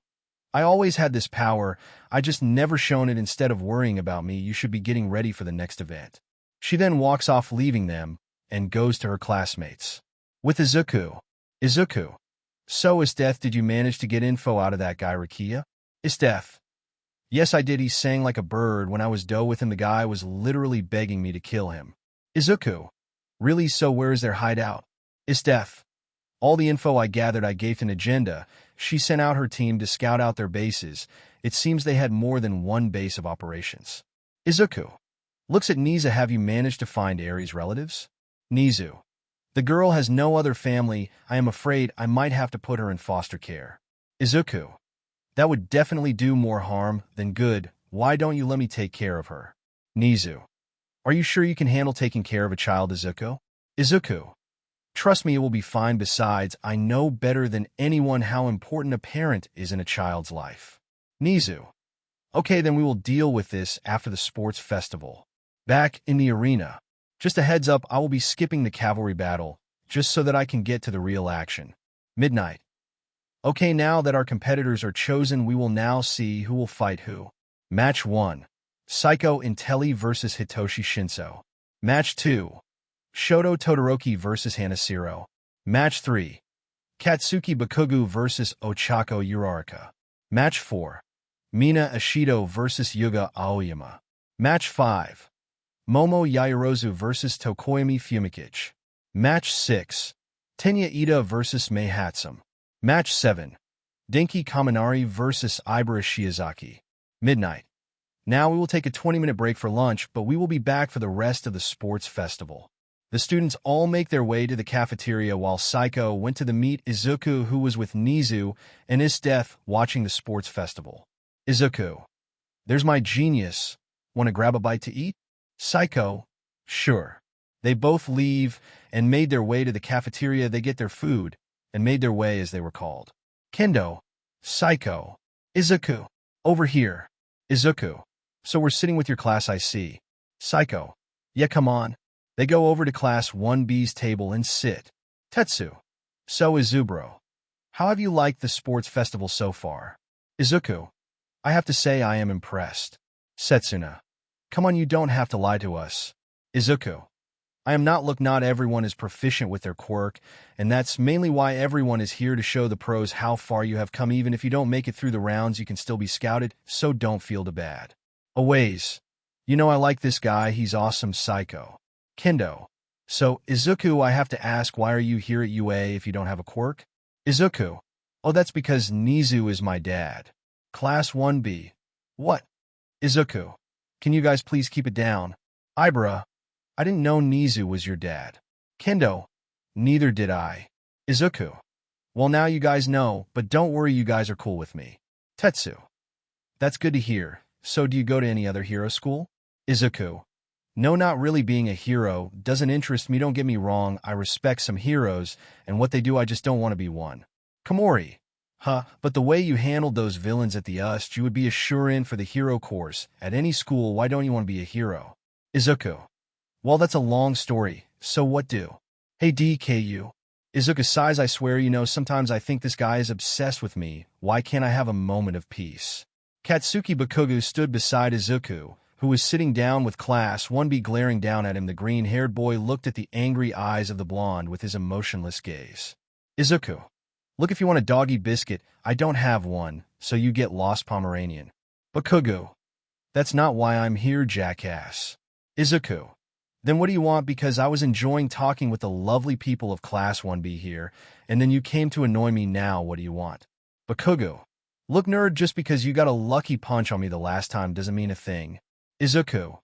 That wasn't a lucky punch. I literally beat you into the ground because you act me like the rabid dog you are, and seeing you now, I pity you. Bakugu. Pity me? Izuku. Yes, I do. Bakugu. You know, it's too bad you're not competing in this sports festival. You get to sit with the rest of these B-listers watching me dominate the rest of the festival like you should. Izuku. I think you're confused because the only person I see dominating the festival is Psycho here, seeing as how she has beaten both you and Shoto. Psycho. And if Izuku was competing, this wouldn't even be a festival, just a one-sided show. Izuku. Besides, it would be over too quickly. No offense, but no one here can actually beat me. Bakugu. Oh, yeah, you piece of trash. Let's go, you and me. He forms small explosions in his hands while Izuku looks at him, even fazed by him. He just gets up and looks at the ash-haired blonde. Izuku, it's so sad, and here I thought that sludge villain attack would humble you. Seems I was wrong. Bakuga's eyes widen hearing that. Bakugo, how the hell do you know about that? Izuku, because I saw it. That's why I saw you fighting for your life, struggling, try to get out watching. You fight for survival all while the heroes there didn't do a thing to help you. And yes, I was there watching you, and if I'm being honest, I was really hoping you would die. The ash blonde had shock all on his face hearing Izuku say that. To him, he felt anger while Izuku continued to speak. Izuku, I watched and watched, and if you thought I was going to help you, I wasn't. I mean, why would I? I don't like you. I can't stand being in the same room with you without wanting to bash your skull in. And looking at you now, you are just pathetic. You're a spoiled child who thinks the world revolves around him, and to make matters worse, you are still a child. Everyone in Class 1B were watching this along with everyone in Class A. Izuku, so the only thing I feel when I look at you is disappointment. Even if you become a hero, you will only be a villain in my eyes, nothing more, nothing less. Izuku looks at Psycho and leans down to kiss her on the lips. Izuku, sorry babe, this mongrel made me lose my appetite. Izuku takes his food and goes and throws it away, walking out of the cafeteria. Bakuga thinking, so I wasn't seeing things, he really was there.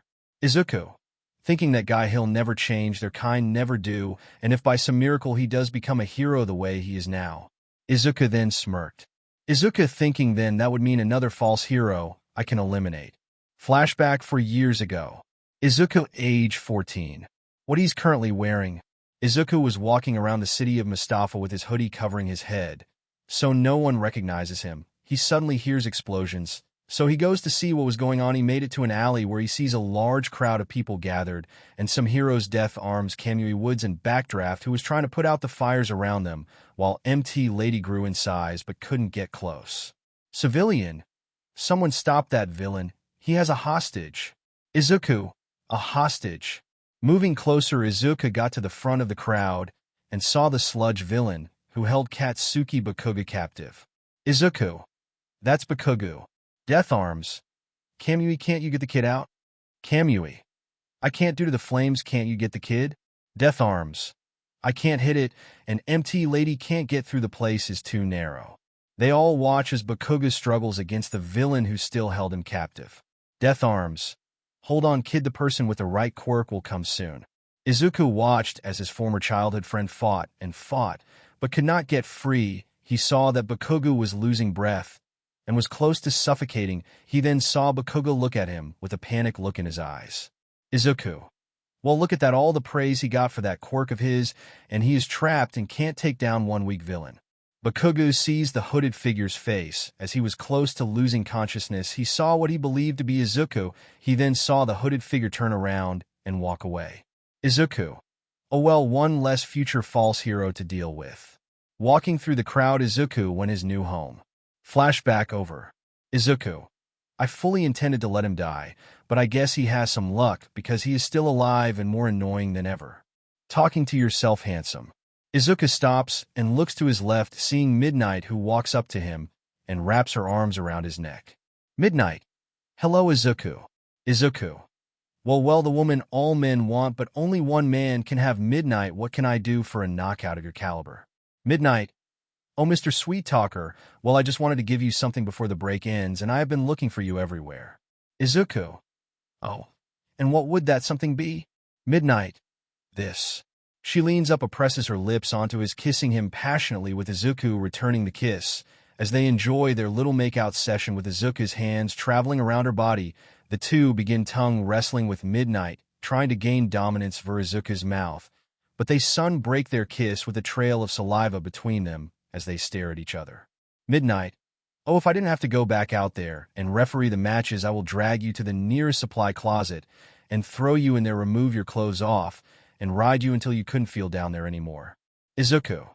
Well, it seems I have been forgiven for not coming to see you when I return, but honestly, if we did that, you wouldn't be able to referee the sports festival because I would pound you until you couldn't walk for the rest of the day.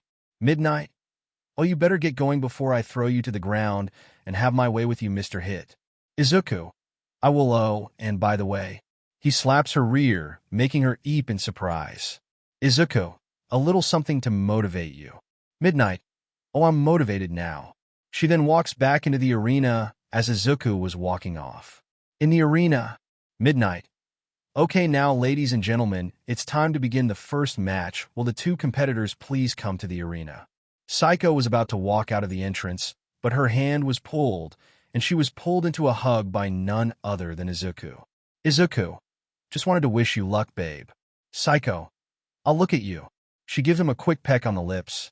Saiko. Have you been kissing Midnight Aizu? Izuku. Yeah, how can you tell? Saiko.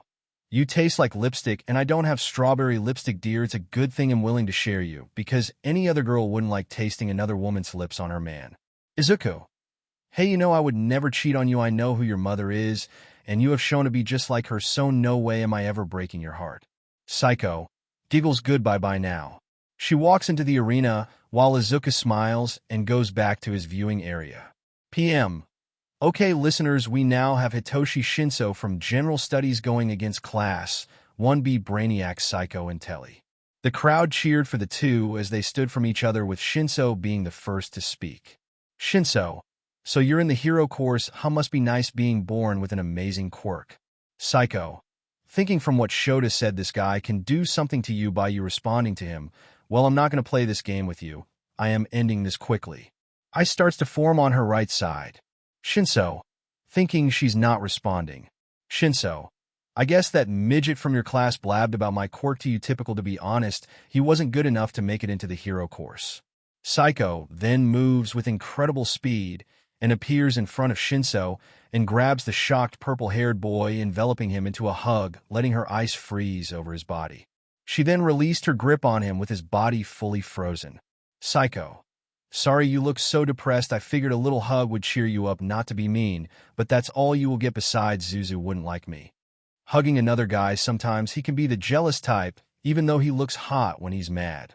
Midnight. Whoa, the winner is Psycho and Telly. She will move on to the next round. The crowd then cheers for her efforts, with Psycho walking up to Shinso, placing a hand on his frozen shoulder. She absorbed the ice back into her, freeing him, with the purple-haired boy falling to his knees, holding himself for warmth. Psycho. Sorry about that. Psycho walks off with the class of 1A, seeing astonished with her easily beating her opponent. Shoto. No way, her control over ice itself is unbelievable. Ochako. Wow, how is she not in our class? Momo. Now I see why she was let in on recommendation, just like I was. Psycho has been hiding this power of hers for a long time now. Izuku, who was watching in the lounge with Nizu and Isdeath, smirked. Izuku. Even though she's cold as ice, that she is hot as hell when she's serious. God, I love that girl, and I pray for anyone who has to fight her next. Love and hate are two sides of the same coin. Hisoka. Mina was sent into the wall outside the ring, with Midnight calling the match. Midnight. Mina Ashido has been knocked out of the ring. The winner is Izumi Yagi. Izumi, who had green lightning spark around her, cancels the quirk and looks down at her classmate. Izumi. Don't feel bad, you never stood a chance. She walked out of the ring. Mina was being carried out by medical robots, with the crowd applauding the match. Izuku watched the match with a bored expression on his face. Isdeath. Your former sister, I assume. Izuku. Yes, that's her, another future false hero in the making. With all might. A smile was on the number one hero's face, seeing his daughter move on to the next round with his wife sitting next to him. She is using OFA perfectly. I can't wait to see what she does next in this festival. Inko was quiet. She was still stuck on her earlier conversation with Izuku. I know she can win this festival. What do you think, Inko? Inko thinking. Izuku. Stay away from me. We are nothing but strangers to each other now. Izuku. A monster created from all the pain and suffering I had to endure. Izuku. The little boy you abandoned all those years ago has become the world's greatest assassin. Inko? Inko. Inko. She was brought out of thoughts by her husband calling her name. Inko. Oh, I'm sorry, honey, what is it? You were zoning out for quite a while. Are you okay? Inko. Size, I talked with Izuku earlier. Oh, did he say something that upset you? What did he say? Inko. Calm down, Toshi. We just talked. I wanted to know how he turned into what he is today. He told me that we made him like that. Am. What? Inko. He said the reason he is the way he is because of us, and it had me thinking. Am. Do not doubt yourself. Izuku made his choice to be this way. To think my own son was the notorious assassin it sickens me to my core. The matches then go on with Bakuga defeating Uraraka the same way he does in canon, with Kirishima beating Tetsuida, being used by Meihatsum, with her then forfeiting in the end, giving him the win. Momo lost to Tokoyami very quickly as he moves on to the next round. Saiko was in Class 1B's waiting room thinking about her match coming up. Her match is with Shoto. She was going over the many different strategies she could use against him. She then gets up and walks out of the waiting room, making her way to the arena, but someone steps out in front of her. Saiko, is there something I can do for you, Endeavor? Standing in front of her was the number 2 hero himself, Endeavor, who looked at her. Endeavor. Ah, there you are. I was impressed with the way you have been using your ice powers. Very interesting. Saiko. Thank you. Endeavor. I see you will be going against my Shoto in the next match. Saiko. Yes, I expect he will face me with everything he's got, and I will be doing the same. Endeavor. Yes, he will, but I have an offer for you. Saiko narrows her eyes at Endeavor. Saiko. And what would that be? Endeavor.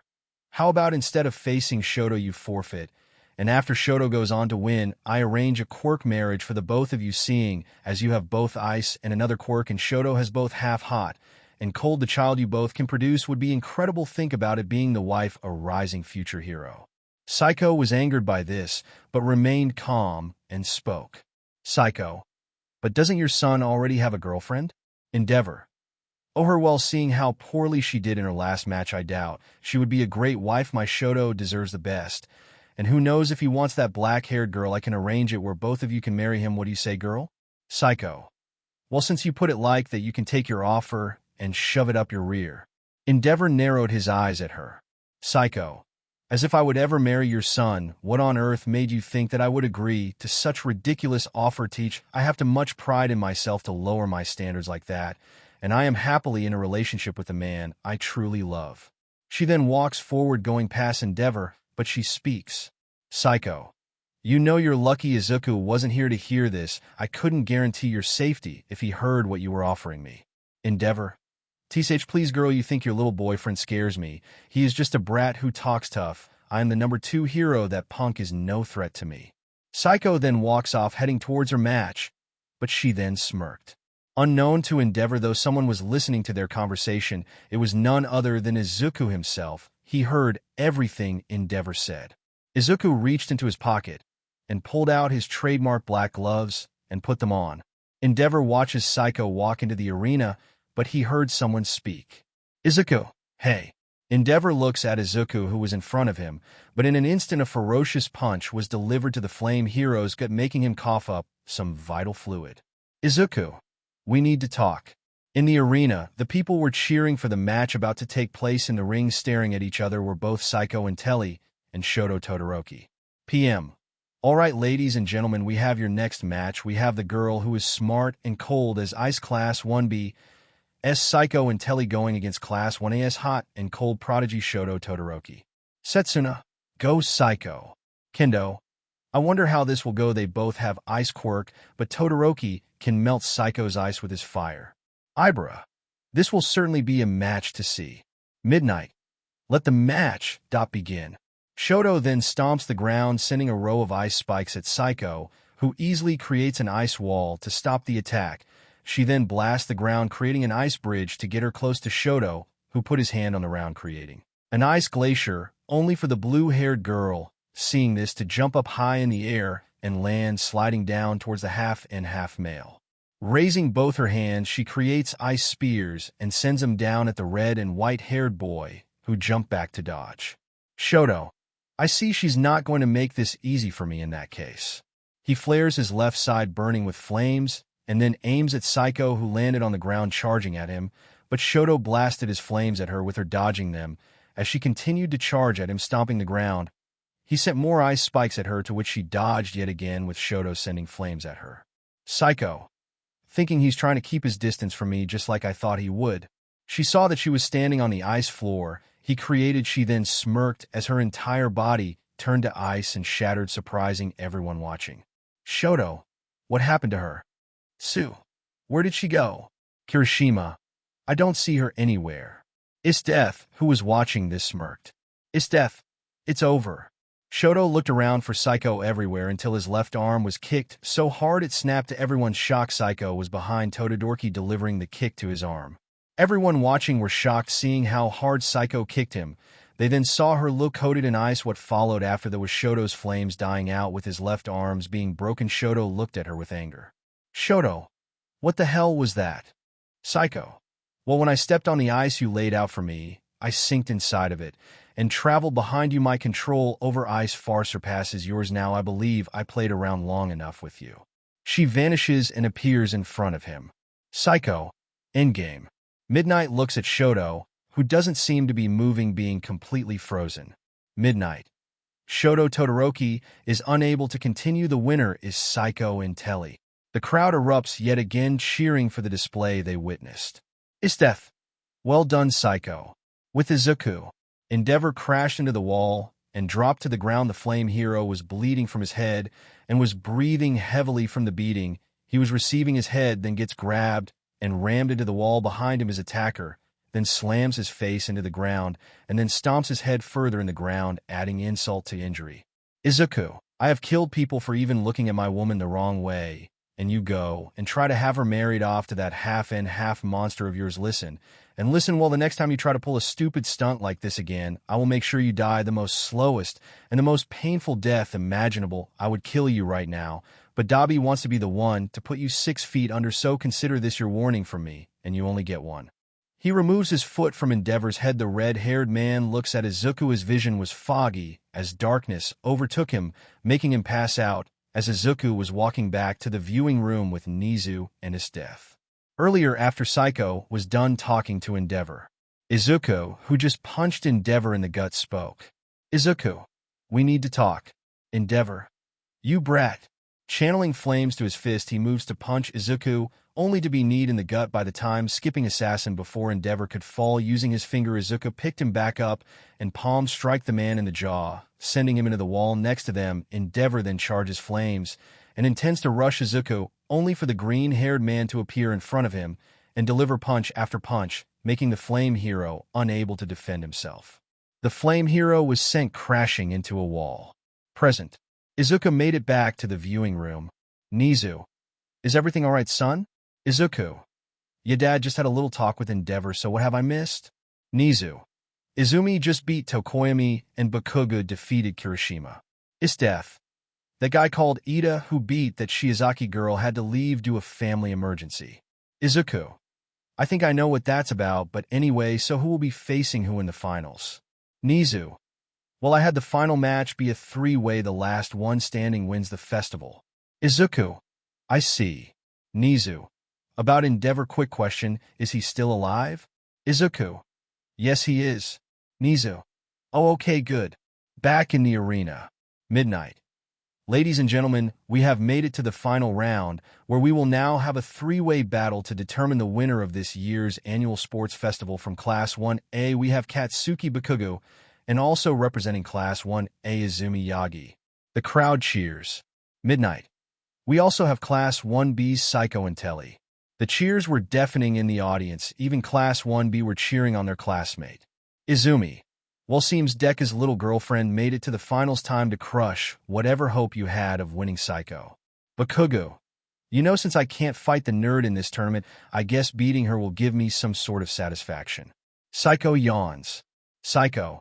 Are you both done? Because I want to get this over with quickly. Izumi. Okakiha Katsuki, let me deal with her, you stay back. Bakugo. TCH fine. Psycho then smirked. Psycho. Thinking the main 2 tormentors of Izuku, I finally get to put them in their place. Midnight. Let the match begin. Izumi channels OFA. Izumi. OFA 10%. Psycho places her hand on the ground. Psycho. Now freeze. She froze the entire ring as Izumi was not able to keep herself balanced due to slipping on the ice. Izumi. Well, what the hell? Psycho. I have seen you use that power of yours. It lets you move fast. But what if the ground you were on was frozen? You can't move how you please. Psycho then rushes at Izumi and delivers a punch to the green-haired girl's gut, making her cough up spit. Izumi got angry and went to throw a punch with her right, only for Psycho to easily catch it effortlessly. Izumi, curse you. She went for another punch with her left for her hand to be easily grabbed once more as Psycho had a bored look on her face. Izumi, thinking what's going on, I have OFA, how in the world is she able to stop me so easy? She was brought out of her thoughts when she saw Psycho freezing both of her arms with the blue-haired woman smirking at her as Izumi jumped away with both of her arms frozen. Psycho, they're now time to have some fun. Bakugo, come on Izumi, get in gear, you're letting her beat you. Psycho moved with incredible speed and appeared in front of Izumi and delivered a barrage of punches at the green-haired girl who was unable to block due to her arms being frozen. Psycho, what's wrong? What happened to beating me, huh? Where is all that confidence, huh? Izumi couldn't do a thing as she was being used as a punching bag. Psycho, you're a waste of my time, I am done with you. Jaw sending her flying out of the ring straight into the wall. Midnight. Izumi Yagi is out of the ring. Psycho then looks at Bakugo, who smirks at her. Bakugo, TCH, don't think I will go down as easily as Izumi. I know your tricks. I can't wait to see the look on Deku's face when I beat you into the dirt. Psycho, well, this is sad. She then raised her hand in the air and sends a blast of energy that hits the clouds above. When this happened, it started to snow and the temperature dropped immediately. Bakugo, what the hell did you just do? Psycho, smirks, oh nothing, just changed the weather is all. It then started getting colder and colder with Bakugo feeling it. Bakugo, damn it, it's cold, damn it, I have had it with you. He tries to launch himself at her only for his explosions to be non-effective, shocking him. Bakugo, what the? He then saw Psycho walking up to him. Psycho, what's wrong? Having trouble sweating? Those explosions of yours are powerful indeed, but I figured a way to where they won't be powerful enough to give you the advantage. Momo's eyes widen. Momo, no way. Mina, what's wrong, you Momo? Momo, Psycho changed the weather on purpose, knowing the full extent of Bakugo's quirk. He uses his sweat to fire off powerful explosions, and she changed the weather to where it's freezing cold to cold for Bakugo to use his quirk to its fullest. The entire class went wide-eyed hearing her explanation. Psycho then rushed at the ash blonde, who tried to fire a huge explosion but couldn't. Bakugo, dammy. He was silenced by a kick to his gut with Seo, then spinning and connects with a kick to the ash blonde's head. She then continues to lay into him with punch after punch, with Bakugo having to just block. Psycho, what's wrong, Katsuki? Can't keep up. A palm strike to his gut sent him back some, with the blonde being angry at this and charged at her. Since he can't use his explosions at the moment, he saw Psycho raise her hands in the air, turning the falling snow into ice spears. Bakugo quickly moved out of the way, but barely. As he was on his knees, he was shivering in the cold with Psycho looking down at him. Baku, how the hell are you not freezing right now? Psycho, I am used to the cold. My mother is an ice woman, so this is nothing for me, to be honest. I have waited to do this to you for a long time. Bakugo, what is your problem with me? Wait, this is about Deku, right? TCH, loser can't fight his own battles, so he uses his woman to do it himself, coward. Psycho then kicks the blonde in the jaw, so hard a tooth was seen flying from his mouth. Psycho, if Izuku was fighting you, you would already be dead. Bakugo chuckles, I bet that nerd doesn't even know how to satisfy you, right? How about you let me show you what a real man can do? Psycho, no thanks, Izuku is all the man I need, and he satisfies all my needs, but enough talk. She then grabs the ash blonde by the throat as ice starts to form all over his body. Bakugo, what the hell, stop it, you crazy head. The ice takes over his body, leaving only his head visible. Psycho, so how does it feel to be helpless, the same way you made Izuku feel all those years ago? Bakugo glared at her with his body frozen solid. Psycho, it's so sad knowing you will never measure up to Izuku in any way, shape, or form. He has surpassed you long ago. Now you live in mine and his shadow. She then places her hand on his face, freezing him completely. Psycho, winter has come for you, Katsuki. Bakugo, remember this the next time you hurt the man I love. Midnight. The winner is Psycho and Telly. The crowd that was freezing were too cold to applaud, but they did anyway as Psycho then snapped her fingers, stopping the snowy weather, and letting the sun shine again. We are all like fireworks, we climb, we shine, and we'll always go our separate ways and become further apart. But even if that time comes, let's not disappear like a firework and continue to shine forever. Toshiro Hitsugaya. With Nizu. Nizu. Well, that was an exciting turn of events. I had no idea Psycho was that good with using ice. The girl is truly a genius. Death. Well, she is my daughter after all. Nizu. Yes, so I take it Izuku went to congratulate her. Death. Yes, he did. With Psycho. Psycho was being pinned against the wall while engaging in a shot make-out session with her green-haired boyfriend Izuku, with both lovers fighting for dominance with their tongues wrestling in each other's mouths as they then broke apart, leaving a trail of saliva between them. Izuku, the way you destroyed both of them was so hot, babe. I couldn't hold myself back when I saw you. Psycho. Well, since you couldn't deal with them, I wanted to show them not to mess with my man. Izuku. You know, I think you deserve a reward for winning the festival, babe, and since we are all alone in this waiting room. Psycho. Izuku, naughty boy, I'm gonna have to punish you. Perhaps a spanking should do. Izuku. The only person that's about to be spanked. He slaps her rear, gripping it, making the blue-haired girl squeak. Izuku. Is you Winter Princess. Psycho. Oh, well, what are you waiting for, my green-haired assassin? Go ahead and please your princess. Izuku. Yes, ma'am. Izuku kisses her once more on the lips as he then goes to kiss on her neck, with Psycho moving her hands on his body. She then got hot and removed her shirt, showing her black sports top as Izuku went to play with her rack, touching them while still kissing the girl on her neck. Psycho. Oh, Zuzu. Izuku stops his kisses and goes to remove his tie, followed by the unbuttoning of his dress shirt, but then they hear a knock at the door, with both lovers letting out a groan in annoyance. Psycho. Who is it? Kendo. Oh, Psycho, you're in there. The award ceremony is going on. You have to get your medal. Psycho. Damn it, Kendo. Izuku. Well, there goes our fun. He buttons back up his shirt and goes and kisses Psycho on the lips. Izuku. Don't worry, we can continue this later at my place. Psycho. Okay, Zuzu. She then puts her shirt back on, and they both walk up to the door fully dressed, with Izuku opening the door to see Kendo, Ibra, and Setsuna. Setsuna. Oh, Izuku, what are you? She then sees Psycho next to him and smirks. Izuku. Hello, ladies. Looks at Psycho. See you after the awards ceremony, Psycho. He then walks off, leaving the girls with their classmate, who looked at them with annoyance. Setsuna. What were you two doing in there, Psycho. Size, we weren't doing anything. Setsuna. That hickey on your neck says different, Psycho. Psycho. Let's just go to the awards ceremony. Blushes.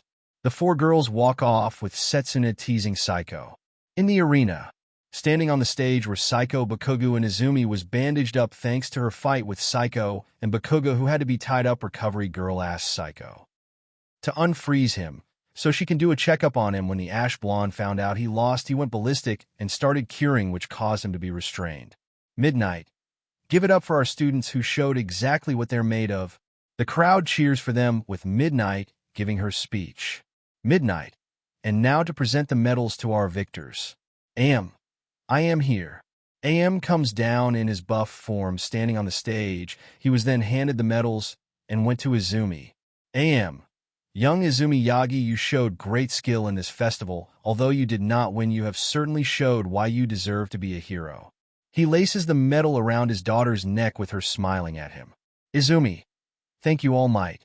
The pro goes over to a raging Bakugo, and sweat drops seeing him struggle to get free. He approaches the boy and places the medal around his neck. Young Bakugo, although you are talented, there is still room for you to grow. Take this as a learning experience and use it in the next sports festival. Bakugo was cursing, but could not be heard due to the muzzle-on mouth. Gets the first place medal and approaches Psycho and laces the medal around her neck. Young Intelli, you surprised everyone with your abilities in this festival. Using that surprise, you won the entire festival. You truly have shown what the next generation are capable of. Psycho. Thank you, sir. Then turns to the crowd and gives his speech, and then gives a plus ultra motto. After the sports festival, everyone was leaving as Izuku was with Nizu and Death while waiting on Psycho. Nizu. Are you sure you want to do this, son? Izuku. I am sure, Dad. I will adopt Eri and try to give her the childhood she deserves. Is death. Yes, children without parental guidance can turn into the world's most dangerous villains, and we do not need that. Yes, we certainly don't. They all turned to see the one who said that, and saw Nagenda walking up to them. Izuku. Hello, sis. Nagenda. Little brother dad. Nizu. Hello, Nagenda. Nagenda. We know we're the base of the Yakuza that are run by Overhaul. Nizu. Good, but let's not discuss this here. We can discuss this tomorrow at my office. Nagenda. Understood. Psycho then approaches the group and hugs her mother, to which Isdeath returns the hug. Isdeath. I knew you were going to win. I never doubted you. Psycho. Thanks, Mom. She then gives Izuku a peck on the lips, and the group leaves. The next day, Izuku is standing outside of UA waiting for his team. Hello, Izuku. Turning his head to the left, he saw Lady Nagant walking up to him along with Dabi. Dabi. Sup, boss, what's going on? Izuku. We are here to talk about the Yakuza gang. Nagant. Yakuza? I thought they died out years ago. Izuku. No, it seems that Overhaul guy is the one leading them. Dabi. Where is Toga? Shouldn't she be here too? Izuku.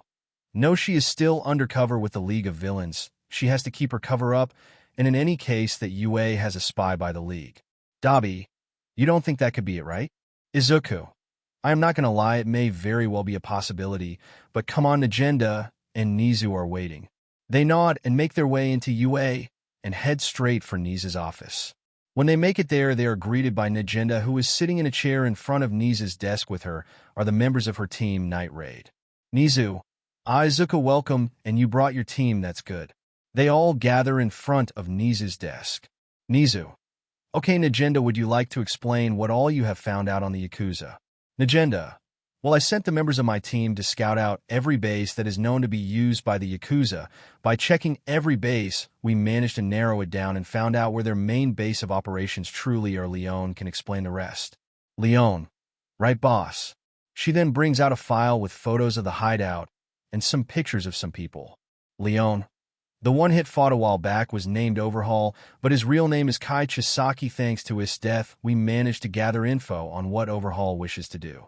Dabi. Which is? Nagenda. Bring the Yakuza back to power.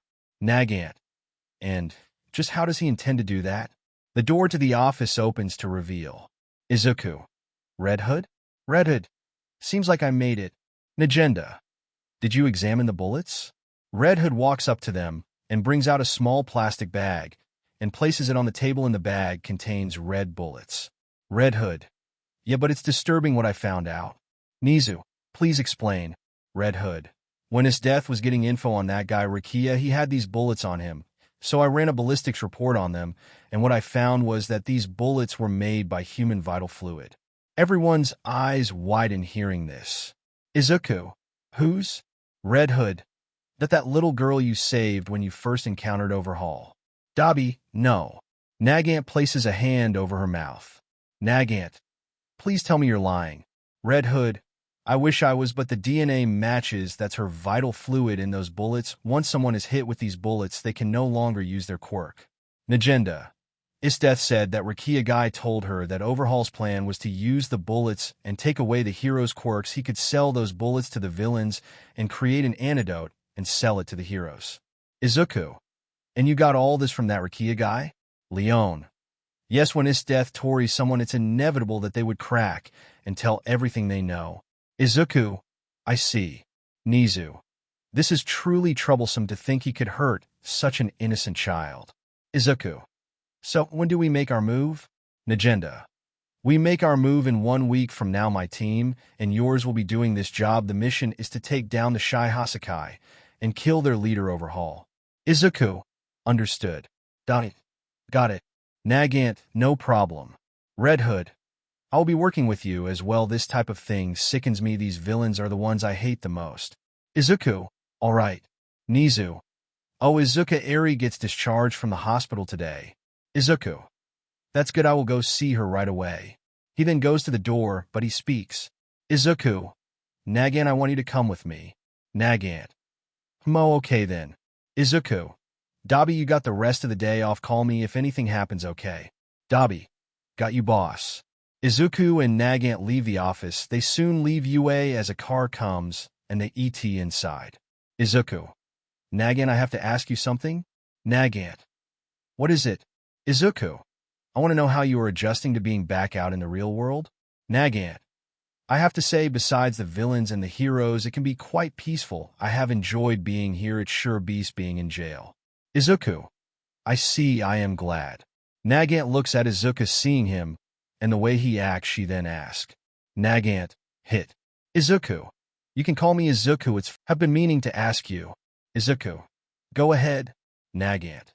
While I was in jail, I heard many rumors about you, how you never let your opponents live after they fight you, how merciless and ruthless you are. Some even called you a demon or a monster. But seeing you with my own eyes, you are kind, you're nice, you can be serious when the situation calls for it. But above all else, you are the kindest person I have met. How are you able to kill people and wake up sane the next day? Izuku looks at her. Izuku, well, what you said may be true, but make no mistake about it, I am a cold individual. I made peace with that a long time ago. My hands are so stained that when I die, the only place I am going is hell. I am able to do this job and remain myself is because I accept who I am and what I have done, but I do not consider myself a monster. The reason why is because of the people that came into my life, my dad, my sister, my team, my girlfriends. They remind me that too, am not a monster. I know how to. Separate hit from Izuku smiles. Nagant blushes a bit and turns her head in the other direction. Izuku, I know I may not show it, but I am grateful for you being on my team. Nagant looks at him wide-eyed. Nagant, you are. Izuku, yes, I heard about you from my dad and how you were wrongfully imprisoned. I wanted to cure that darkness that was in your heart before it ate away at you. This society is not perfect, but that is why we were formed to change, that we are all in this fight together. You're not alone anymore, Nagant. We always have your back, and as long as you're one of us, you will never go back behind those bars ever again. Nagant smiles. Thank you. Izuku, you know when you smile, you really are beautiful. You should do that more. Nagant ets flustered and punches him in the arm. Nagant, idiot. Izuku looks out the window. Izuku, oh, we're here. Driver, stop the car. The car then stops as Izuku and Nagant get out. With Eri, the small child would be getting discharged today. She had a sad look on her face. The girl had no one to call family, but little did she know today that was all going to change. Izuku was walking up to the hospital room of Eri with a fruit basket in his hand and a bag of clothes as he walked up to the nurse. Izuku, excuse me, nurse, I am here for Eri. Nurse, oh, of course, right this way. Izuku and Nagant follow the nurse while she leads them to Eri's room. She opens the door with the horned girl looking at the lady. Nurse, hello, Eri, you have a visitor here to see you. Izuku walks in and sits down by the bed and looks at the girl, giving her a warm smile, showing he meant no harm. Eri, it's you. Izuku, yes, it's me. My name is Izuku Niza. Sorry, I didn't introduce myself the last time I was here, but I want to ask you something. Eri looks at him, waiting for what he has to say. Izuku, would you like for me to adopt you? Eri, adopt me? Izuku, yes, I will be your guardian since you have no other relative, and I don't want you to go to foster care, so I will be the one looking out for you. What do you say? Eri shakes her head, no confusion. The green-haired man. Izuku, how, why not, Eri? Eri, every time I get close to someone, I break them. It's because of my quirk. When I am around people, they get hurt, and will be because of me. I am a cursed child. Izuku's eyes went wide hearing that. Izuku, who told you that? Eri, that what Chisaki always says. He said I am cursed, that I kill people, so please don't get involved with me. I don't want to hurt you too. The little girl starts crying with tears streaming from her eyes while holding her head down. She then feels a hand on her head, which causes her to look at Izuku, who was smiling at her. Izuku, Eri, you are not cursed. You are a child who has never had any type of guidance in this world. No one truly helped you master your quirk. Don't call yourself a cursed child, because you are not. Do not worry, that bad man will never hurt you again, not as long as I am around, okay? Eri looks at him with tears in her eyes. She nods. Izuku, okay, here I brought you some clothes. I hope they fit. Once we are out of here, you're going to be staying with me from now on. Knock on the door when you're done changing, okay? She nods while Izuku stepped out, letting her get changed as he saw Nagant reading a magazine, which she stopped reading to look at him. Nagant, is everything all right?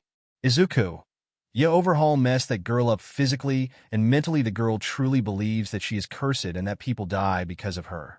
Nagant, I can't believe a child that young went through so much. Izuku, It makes me sick to my stomach that a child as innocent like Eri can think like this. I can't wait for the raid on the Yakuza. I am sending Overhaul straight to hell for what he has done. A knock came on the door with Izuku opening it to see Eri come out in her new clothes. Izuku. Oh, they fit perfectly. Nagant. She looks adorable. Eri, seeing Nagant, got nervous and went to hide behind Izuku's leg. Izuku. It's okay, Eri, she's not going to hurt you, she's a friend of mine. Eri, hi. Nagant. Thinking so cute. Izuku. Well, Eri, you ready to go? Eri nods as Izuku takes her hand, and they walk forward, going to leave the hospital. Izuku. Thinking, Overhaul, the next time we see each other, I am going to kill you in the worst way possible for what you have done to this child. I will make sure I end your existence completely, that's a promise. Nagant watches as Izuku kept walking with Eri and smiled. Nagant. Thinking he's not the monster everyone made him out to be, he truly is one of a kind. I can't wait to see what you do next. Izuku smiles. You focus on the trivial and lose sight of what is most important. Change is impossible in this fog of ignorance. Itachi Uchiha. Izuku was currently walking with Eri and Nagant, with the three soon making their way to UA to meet with Nizu. Eri. Where are we going? Izuku. We're going to see my dad. I have to sign some papers to officially adopt you. They are now at the entrance of the building. They get through the gate and make their way inside, going to Nizu's office. With Nizu. Nizu. Size paperwork. There is always so much paperwork. Nizu finished the last bit of his paperwork as he gets a knock at the door. Nizu.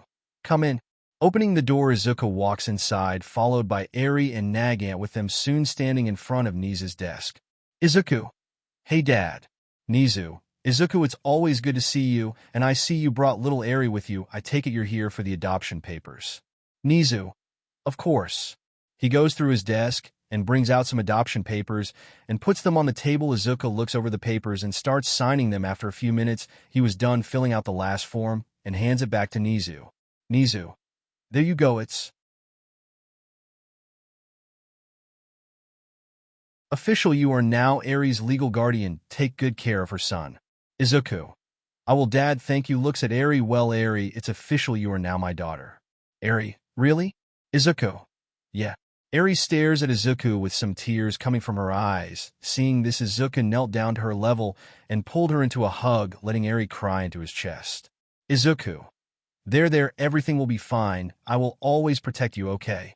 The little girl nods, white, hugging her new father. Nagant, seeing this, smiled, looking at the scene before her, and Nizu doing the same. When she was done crying, Eri pulled away from Izuku, giving him the most heart-touching thing he could ever see. She smiled at him. Eri. Thank you, Papa. Hearing that just melted the green-haired assassin's cold heart as he smiled at his new daughter. 1 week later. The students had some time off after the sports festival, but now it was time to get back to school. Meanwhile, Izuku was helping Eri get adjusted to her new home. Izuku bought her a bed and had her room made just for her. Nizu also told Izuku that he would be teaching Eri when Izuku is away.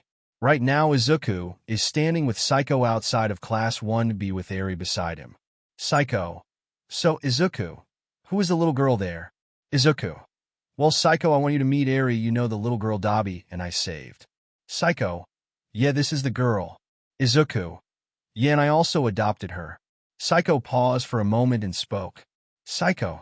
You what? Izuku. I adopted her. She's my new daughter.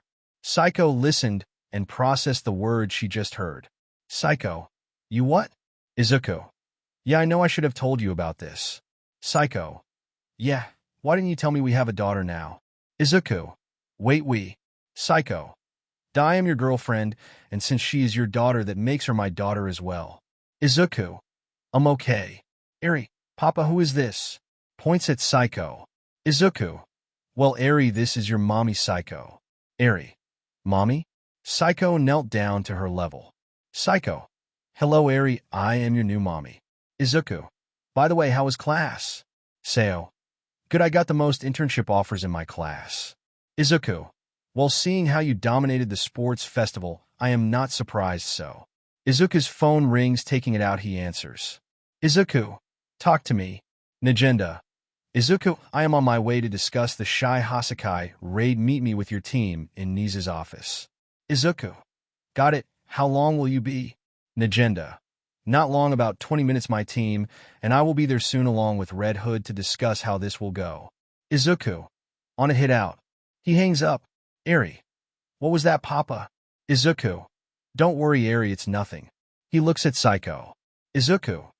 Are you busy with any more classes? Psycho. No, why? Izuku. Do you think you can watch Eri for me? Agenda is coming over to discuss our new mission. Eri. Papa, what's a mission? Izuku.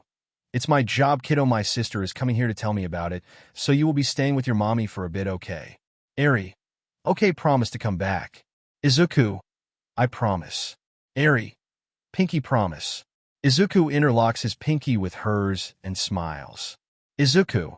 Pinky promise. They then hear a snap as they see Psycho took a picture. Psycho. I am sending this to Joke, Namuri, and Melissa, and yes, I can watch Eri while you work, it's no problem at all. Izuku. Thanks. Eri hugs him as they break the hug, and Psycho gives Izuku a kiss on the lips. Psycho. Good luck, stay safe, okay? Izuku. I will take care of the little angel. Psycho. I will. She takes Eri to the dorms as Izuku made his way to Nisa's office, while using this time to text Dabi and Nagit. With Dabi. Dabi was dressed in a black hoodie in an alley talking to a girl wearing a gray hoodie and black joggers. This girl was Himiko Toga. Dabi. So what did you find out? Toga. Well, since those 3 Beast guys were killed by Night Raid members and Stain, they are looking into recruiting more members. That guy with the hands on his face, Shigaraki, he really wants to kill Hit. Dabi. TCH, good luck with that. The punk will die before he could even blink. What else, you got any idea on who the new members are going to be? Toga. Well, one in particular. Are you familiar with the name Muscular? Dabi. That guy, he's a bona fide psychopath that killed the Waterhose heroes. Last I heard of him, he was on the run. Toga. Yeah, and then there is some guy called Moonfish, and of course you already know Saria, but there is also this weird doctor with them as well. Dabi. Doctor? Toga. I think Saria said his name was Dr. Stylish. Dabi. I think I know about that guy. He is a quack that experiments on people. Toga. Yeah, but there is also something else. You should know something important. Dabi. Yeah, hit me. Toga. There is a spy at UA. Dabi narrowed his eyes hearing this. Dabi. A traitor at UA. Toga. Yeah, I heard it from that man that talks to Shigaraki through a monitor. Mention it'd be best to keep your eyes on everyone at UA. Dabi. Got it. He brings out his phone and sees Izuku text. Dabi. Boss wants me and Nagant to meet up with him at UA. Toga. You need me there? Dabi. No, boss wants you to remain undercover. We don't want you to do anything that causes them to be suspicious of you, so keep at it and be careful. Toga. I understand. Dabi walks out from the alley and makes his way to UA. 20 minutes later, Izuku and his team were with Nizu and Nagenda alongside Night Raid and Red Hood. Nagenda. Okay, now that we are all here, it's time to discuss the plan for taking on the Yakuza. Nizu. We must be prepared for anything. Leon. They have these guys with them. They're called the 8 Precepts of Death. Here are their files. She shows the photos of the people they are after as Izuku picks up a picture. Izuku. I never thought he would be a part of the organization. Dabi. You know that guy, boss? Izuku. Yeah, Kendo Rappa, a former fighter of the MMA. The guy is obsessed with fighting. He joined an underground fight club and was the best fighter until I became a part of it. Akame. You were part of an underground fight club? Izuku. Yeah, I did it to earn money so that I could survive on the streets, but it got shut down by some pro heroes. After that, I never saw Rappa again. Nagenda. I see this Rappa guy. How strong is he? Izuku. The guy is powerful, no doubt about it. We might be able to convince him to come over to our side. Rappa may be a battle-crazed maniac, but he has some type of honor. I can say that about him. Red Hood. Anyway, these 8 Precept guys study the names, learn the faces. We make our move in 2 days. Everyone got it. They go over the layout of the hideout and more info on the other members. With Psycho. Psycho was watching Eri color in her coloring book while also talking with her friends. Pony. Hold on, you're saying that adorable little girl is your daughter? Psycho. Yes, that's exactly what I am saying. Izuku adopted her. So yes, she is mine and Izuku's daughter. Setsuna. Wow, that Izuku guy is something else. Psycho. Yes, he is. Monoma. Oh, come on, are really gonna call this brat your daughter? Kendo. Monoma. Monoma. What I am just saying, why would you want to take in a child like this? Must be a brat from a previous relationship, or maybe he cheated on you with another woman and never told you, Psycho. Psycho. You should shut up, and besides, Izuku would never cheat on me just like I would never cheat on him, so it's best you stop talking about my daughter. Monoma walks up to Eri, who looks up seeing him. She gets nervous. Monoma. What's with that horn of yours? Did you get it from your father's ex, or were you just born like that? Eri. I was born like this. Monoma. Ha ha ha ha, really? Wow, that horn makes you look like a total freak. So what did your daddy knock up to make you? He must be some kind of horse-faced girl who just up and dumped you on his doorstep. So sad. Eri, hearing this, looked down and was almost on the verge of tears. Seeing this, Kendo was about to go knock Monoma out, but the entire room got cold. Everyone's attention was turned to Psycho, who was giving Monoma a death glare. Psycho, you're dead. Izuku was walking up to the Class 1B dorms to pick up Eri. When he got there, he saw a huge tower of ice with Psycho, Kendo, and Eri standing in front of it along with the others in Class 1B. Izuku. This must be Psycho's doing. He looks to see someone frozen inside of it, showing only their face. It was Monoma. Psycho. Now apologize to Eri. Monoma. I am sorry, Yuri. I will never make fun of you again, I swear. He could not move a muscle as Izuku walked up to them, gaining their attention. Psycho. Izuku. Izuku. Hey babe, what's going on? Psycho. Monoma was saying some bad things about our daughter and almost made her cry, so I had to teach him a lesson. Don't worry, everything is fine. Izuku knelt down to Eri's level. Izuku. Are you okay, Eri? Eri. I'm okay, Papa. Mommy. Psycho froze the mean man. Izuku. Okay. Standing back up, Izuku turns his focus on Monoma, who looked scared at the glare Izuku was giving him. Izuku walked up to the blonde slowly. As each step he took made Monoma's heart beat more frantically. Izuku then pulled out his black gloves and put them on. Izuku. So, you almost made my new daughter cry. You know, ever since I met you, I haven't liked you not one bit, because the way you talk and act reminds me of a blonde idiot in Class 1A. Psycho froze you here. But that isn't enough for me. Monoma. Look, I am sorry, I won't do it again, I swear, just please let me out of here. Izuku. You're right, you won't do it again. Izuku pulled back his fist and thrust it forward, with it connecting with the blonde's face. The punch was so powerful it shattered the ice he was in and sent him flying all the way to Class 1A dorms as he crashed through Mineta's window. Kendo. Thinking, note to self, never make him angry. Psycho. Izuku. Is he still alive after that? Izuku. Yeah, don't worry, I didn't kill him. Besides, that was one of my weaker punches anyway. Come on, Eri, let's go. Eri, okay. Izuku. Did you have fun with Mommy? Eri. Yeah, Mommy and Ani Kendo were really nice. Izuku. Well, I'm glad you had fun. The father-daughter duo walked back to the car and got in, and they were driven to Izuku's house. Time skip 2 days later. Izuku was standing outside the Yakuza hideout with his team. He put on his trademark gloves. Beside him was Nagant in her combat gear, and Dabi, who looked calm as ever with his hands in his pockets. With them were Night Raid, Leon, Bullet, Akame, Lubbock Mine, and Chelsea and Red Hood, who had his guns at the ready. Izuku. All right, everyone, remember the layout of the hideout. We are here to take down the Shy Hasakai. Our orders are to kill or capture them however you see fit. Be careful, and if you come in contact with Overhaul, don't kill him. Izuku smiles evilly. Izuku. I have something special planned for his death. Let's move. In the hideout. Chronostasis. Sir, are you sure we shouldn't be worried about this hit guy? Rappa said it himself, that he was dangerous. Overhaul. I know that, but he is no threat to me. My only goal right now is finding Eri, so that I can put our plans back on track. Now, where could she have? Mimic. Overhaul. Overhaul. What? Mimic. ITS hit, he's here. Overhaul's eyes grew wide hearing that. Overhaul. What? They then felt the ground shake. With Izuku.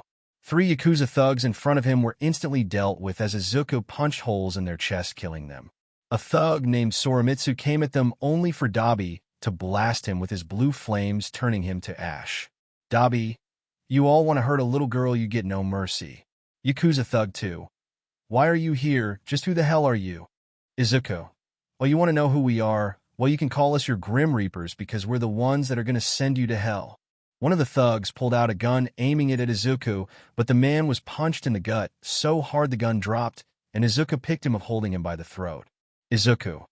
Now hold on, I won't kill you. Yet, I need you to answer my question first. Yakuza Thug 1. What is it?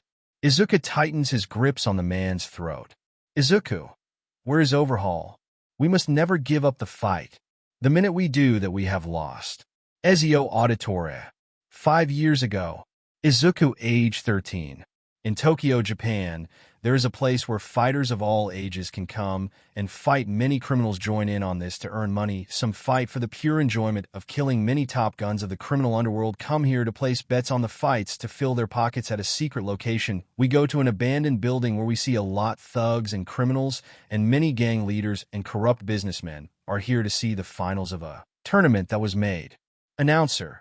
Okay, ladies and gentlemen, the moment you have been waiting for. If here the final match of the tournament, and remember, the winner of the match gets to walk away with $500,000, so get ready because our fighters are here. We have the undefeated rookie himself. Give it up for Hit. Izuku was standing calm with his hands in his pockets, while the people were booing him, while the ones that bet money on him were cheering for him. Announcer. And his opponent, the man who hasn't lost a single fight, the reigning champion of the Underground Fight Club, Kendo Rappa. Rappa was bouncing on his feet, doing a couple of quick jabs with the crowd cheering for him. Rappa, hey kid, don't take this too personal, but I'm gonna have to end your life here, alright? Izuku, who had his eyes closed, opened them, looking dead at Rappa, with his uncaring gaze, not even speaking. Announcer, are you both ready? They nod. Announcer, let the match begin. Without hesitation, Rappa rushes at Izuku, firing punches while Izuku just stands there calmly and takes his hands out of his pockets. Rappa. Time to die, kid. Izuku then used only one move. Rappa was sent flying, hitting the wall, nearly going through it. The man then dropped to his knees and fell forward to the ground, going unconscious. Everyone who bet against Izuku watched with their jaws dropped to the ground, seeing as they have lost a lot of money. Meanwhile, the ones that bet on Izuku were cheering and celebrating while Izuku looked at the announcer. Izuku. It's over. He cannot compete any longer. Thug. What do you think you're doing? Kill him. Thug 2. In his life already we came to see someone die. Izuku looks at the announcer once more. Announcer. Well, ladies and gentlemen, the winner of the $500,000 is Hit. Many in the audience didn't like this. A woman brought over a briefcase and handed to Izuku, who then opened it. Seeing the money was all there, he closed it and took the reward and made his leave. When he made it out of the building, he was about to walk off until a group of 10 thugs came and stood in front of him. Thug 1. Hey Brad, our boss lost a lot of money in that last fight, and he is pissed. Izuku. And that's my problem. How? Thug 2. It's your problem because now you have to deal with us. He wants us to teach you a lesson and take that money for himself. So why don't you just hand over the money and we will just leave you with a few broken bones.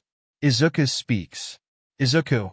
I don't feel like staining my hands with the vital fluid of idiots. Get out of my way. While I am feeling merciful, you would be wise to heed my warning. The thugs then laughed, thinking Izuku was joking. Thug 3. That's funny. You think you can take us, kid? Thug 1. You know, after we're done, let's kill the Brad and throw his body in a lake somewhere. Izuku sits down the briefcase. Izuku. I gave you a warning. What happens next you can blame on your stupidity. The thugs all went to rush at Izuku, but it was already too late. 9 of the thugs had holes in the chest, with them all soon hitting the ground with a thud, leaving only Thug 1 alive. Izuku glared at him and spoke. Izuku. Run, I'll give you a head start. Thug 1 was shaking as he ran, trying to get as far away from Izuku as possible, with the green-haired boy preparing for his next attack. Thug 1 was running for dear life until the attack hit him dead on, creating a hole in his chest. From behind, the thug dropped to the ground dead, with Izuku walking over to get his briefcase, and begins to walk away until someone called out to him. Turning around, he saw Rappa approaching him. Izuku. What do you want? Rappa. Why didn't you kill me back in the arena? You defeated me so easily, you could have ended me like you killed these guys. Izuku. You wanted me to kill you. Rappa. Yeah, fighting an opponent at his best is when you fight someone to the death, and since I lost, you had the right to take my life, so why? Izuku. Killing you felt wrong, and I feel it would be right if we fought again in the near future. Until that day comes, Kendo Rappa gets stronger, and we will fight until next time. Izuku walks off, leaving Rappa to think about the future fight to come. Present day. Dabi burned the 3 thugs that blocked their path with them, soon moving on throughout the Yakuza base, with more thugs coming in only for Akame to draw her blade and rush them. Akame, you're done. Moving with insane speed, she slashes the thugs with the mark of Murasame, poisoning them, killing them instantly. Random thug RT1. In no way these guys aren't heroes, they just killed some of our group. The thug was met by a stream of blue flames burning him, turning the thug to ashes. Dabi, you Yakuza punks are what's wrong with this world, and we're here to fix it. Putting his hands together, he creates a huge ball of fire and blasted at the incoming thugs, with it exploding on contact, killing them instantly. Bullet launched his spear, piercing through a Yakuza thug's chest. They all kept moving further through the base, as someone tried to reshape the structure to trap them. Izuku. Okay, Dabi, you're on. Dabi, got it. Dabi then channels his flames around him as they blaze with pure heat, making everyone step back with him, soon bringing the flames to his right fist. Turning towards the wall, he proceeds with the attack. Dabi. Purgatory Fist. He obliterates the wall with his flaming fist that goes and hits the Yakuza thug dead on, burning him alive. Red Hood. We can't get through, the exit's blocked. Leon then cracks her knuckles. Leon, no problem. Using her lion strength, she punches a hole through the wall with them, soon proceeding before they could go any further, though someone smashes through the wall, cutting off their path. The smoke clears, and the two figures are revealed. Izuku. Well, been a while, hasn't it, Rappa? Kendo Rappa was standing in front of the group. Rappa. How I knew sooner or later you would come, I have been waiting for this. He then cracks his knuckles. Izuku. Leon, Dabi, take everyone else, and keep moving forward, I will take care of this. Dabi. You sure, boss? Izuku. Yeah, keep moving. Leon and Dabi proceed with the others, leaving Izuku to deal with Rappa and Tengai. Tengai. He is the one you told us about, right, Rappa? Rappa. Yeah, Tengai, whatever you do, do not interfere in our fight. Tengai. Don't be a fool, Rappa, you said yourself this man can beat you easily, besides he is the one standing in our way of achieving our goal. Izuku. Well then, how about I make this easier then? In the blink of an eye, Izuku appeared in front of Tengai, with his fist going through his chest, with the man's eyes going wide, with Izuku soon removing his fist, letting Tengai's body hit the floor. Izuku. Now, Rappa, shall we begin our fight? He said, cracking his knuckles. Rappa, let's go.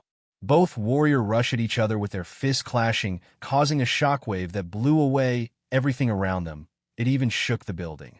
They both began to exchange fists. Izuku decided not to use his time skip and just give Rappa a good fight, both warriors trading blows that can be heard from around the building, with Izuku soon punching Rappa in the jaw, sending him flying into a wall. Izuku. Tell me, Rappa, why work for someone like Overhaul? Rappa comes from the wall, shaking off the pain he felt from that punch. Rappa. I had no choice. It was an agreement made that if Overhaul defeated me in a fight, then I would work for him. To be honest, I don't like the GUI, not a huge fan of his plan either, but I had to honor the agreement made. Izuku. I see, just as honorable as I remember. Well then, how about a new deal? Rappa. What? Izuku. If I defeat you, then you join my team and become a member of the Dark Knights. Rappa. Dark Knights? Izuku. Yeah, we go on missions. Capturing or killing pro-heroes who have turned to the dark side and villains who are irredeemable. Rappa. Wait, so you're telling me that if I join you, then I can fight strong people to the death, but I can also take down pro-heroes who lost their way? Izuku. Yes, so, what do you say? Rappa. Head to hell with Overhaul, I want in, but first you and me have to fight, so come at me with everything you've got. I know you're holding back your power, give me a real fight hit. Izuku. If you insist. Red Hood and the rest ran into a bit of trouble with Didoro, who was able to make the group of assassins to feel dizziness due to his quirk. Red Hood. Damn it, this guy is annoying, Didoro. Now you're in for it for sure. We are not going to let you clowns do what you why. A bullet piercing through his skull silenced him, with the group turning to see Nagant. Dabi. Perfect timing, Nagant. Nagant. Sorry for the wait. We were dealing the members who tried to get away. Dabi. I see, well, He was cut off by Red Hood tackling him out of the way by someone shooting a gun at them. They all see Shin Nemoto. Shin. This is as far as you all will go. Red Hood draws his guns. Red Hood. You like you're gonna stop us? Shin. Oh, I didn't come alone, Mr. Red Hood. Footsteps can be heard with someone walking into view, with everyone's eyes going wide, especially Red Hood's. Leon. What the hell is he doing here? Well, seems like your boss was right, Chief. Red Hood. Bane, you're a long way from home, aren't you? Bane. Red Hood, I'm gonna enjoy crushing you and your little friends. Leon. Everyone go on ahead me and Red can deal with these guys. Akame. Looks at Leon, are you sure? Leon. Yeah, we got this right, Red. Red Hood. Yeah, besides Steroid Man here is the only possible problem. Remember, what the mission is to bring down all the Yakuza. Everyone, right? They all press on, leaving Leon and Red Hood to battle Shin and Bane. With Overhaul. Chrono. Do you think Bane will keep them busy? Overhaul. Of course, I am very confident in our insurance policy. Him and his men from Santa Prisca will make quick work of those fools. While making their way, they run into multiple gunmen with them, soon open fire on the group with Dabi, using his quirk, puts up a flaming dome around them all. Dabi. Great, not only is Bane here, but he brought his lackeys with him too. Man, this is a pain. Overhaul. Even if they can get past the other members of our group, they can't make it no farther. After all, Bane is the man who broke the bat. The wall was then broken down as someone was walking in. Overhaul stared at the cloud of smoke, only to see someone walking out of it. When he sees the man, his eyes go wide. Overhaul. You. Izuku. There you are, Overhaul. You're a hard guy to find. Good thing Rappa told me where I could find you. Chrono pulls out his gun, but before he can shoot, a hole was punched in his chest with the man gasping and falling to the ground. Overhaul, seeing this, stared in disbelief and looked at Izuku, who just tightened his black gloves. Izuku. Now to pick up where we left off. Overhaul. You think I'm scared of some sick disease-ridden hero like you? Before I kill you, you will tell me where Eri is. Izuku. You know, a lot more stronger and powerful people have threatened to kill me, and they are all dead because I killed them, and since I know everything about you, I'm going to make sure you suffer the worst death imaginable. What you did to Eri will look like child's play compared to what I'm about to do you. Placing his hand on the ground, he sends spikes at Izuku, who easily dodged and appeared right in front of the young Yakuza head. Overhaul was then uppercut being sent in the air, with Izuku appearing above him, delivering an axe kick to the maniac's face, sending him to the ground with authority. Izuku then flew up with his feet landing on the ceiling. The green-haired man launched himself down towards Chisaki and stomped the man in the gut, driving the man deeper into the ground. Overhaul coughed up vital fluid, with Izuku then grabbing his beak mask and yanking it off his face. Izuku. There now, I can see your face as I beat you to the brink of death. Overhaul went to move his right arm, but it was stomped on, with Izuku soon snapping it, causing him to scream in pain. Overhaul. Gah, curse you. Grabbing the villain by the throat, he lifted him in the air. He then slammed him into the ground. Grabbing Overhaul by the face, he slammed his head into the ground. He then went to his left arm and stomped on it, snapping it as well. With Overhaul now unable to use his quirk at all, he looked to see Izuku glaring down at him. Izuku. How does it feel to be helpless? How does it feel to be tormented? You think you feel pain now? How do you think Eri feels when you tortured her for your own twisted goals? You sick of me? You say heroes are sick? Well, look in the mirror, idiot. The only person sick here is you. You hurt an innocent child, causing her pain and giving her scars, nightmares that will forever haunt her. The tears she cried from what you did, your death will not be quick and painless. You will suffer. He emphasized his statement with a furious punch to the man's gut, causing most of his ribs to break, with Chisaki coughing up vital fluid. With Izuku now picking the villain up and throwing him into a wall, he slowly walks over to Overhaul, who is bleeding from his head, both arms broken, unable to do anything, broken ribs. He feels something he hasn't felt in a long time. Fear. Izuku then punched him in the jaw, then kneed him in the gut, and elbowed him to the ground. Overhaul. Please surrender. This earned him a stomp to his head, making him black out. Everyone was meeting outside of the Yakuza hideout. They were all present and waited for Izuku, Red Hood, and Leon. They then seized the three walking out, with Red and Leon carrying the corpse of a dead Bane, with Izuku carrying a half-dead Overhaul over his shoulder. Dabi. Whoa, is he alive? Izuku. For now, he is. Looks at Red. Did you do it? Red Hood. Yeah, they're all set. Izuku, do it. Red Hood presses a button on the detonator, and suddenly, the Yakuza hideout exploded, leaving nothing left. Seeing the flames and all the ashed remains, they all walked away from the scene. So, this was the end of this series. Stay tuned for next part of this series, and if you like this video, don't forget to like, share, and subscribe to our channel.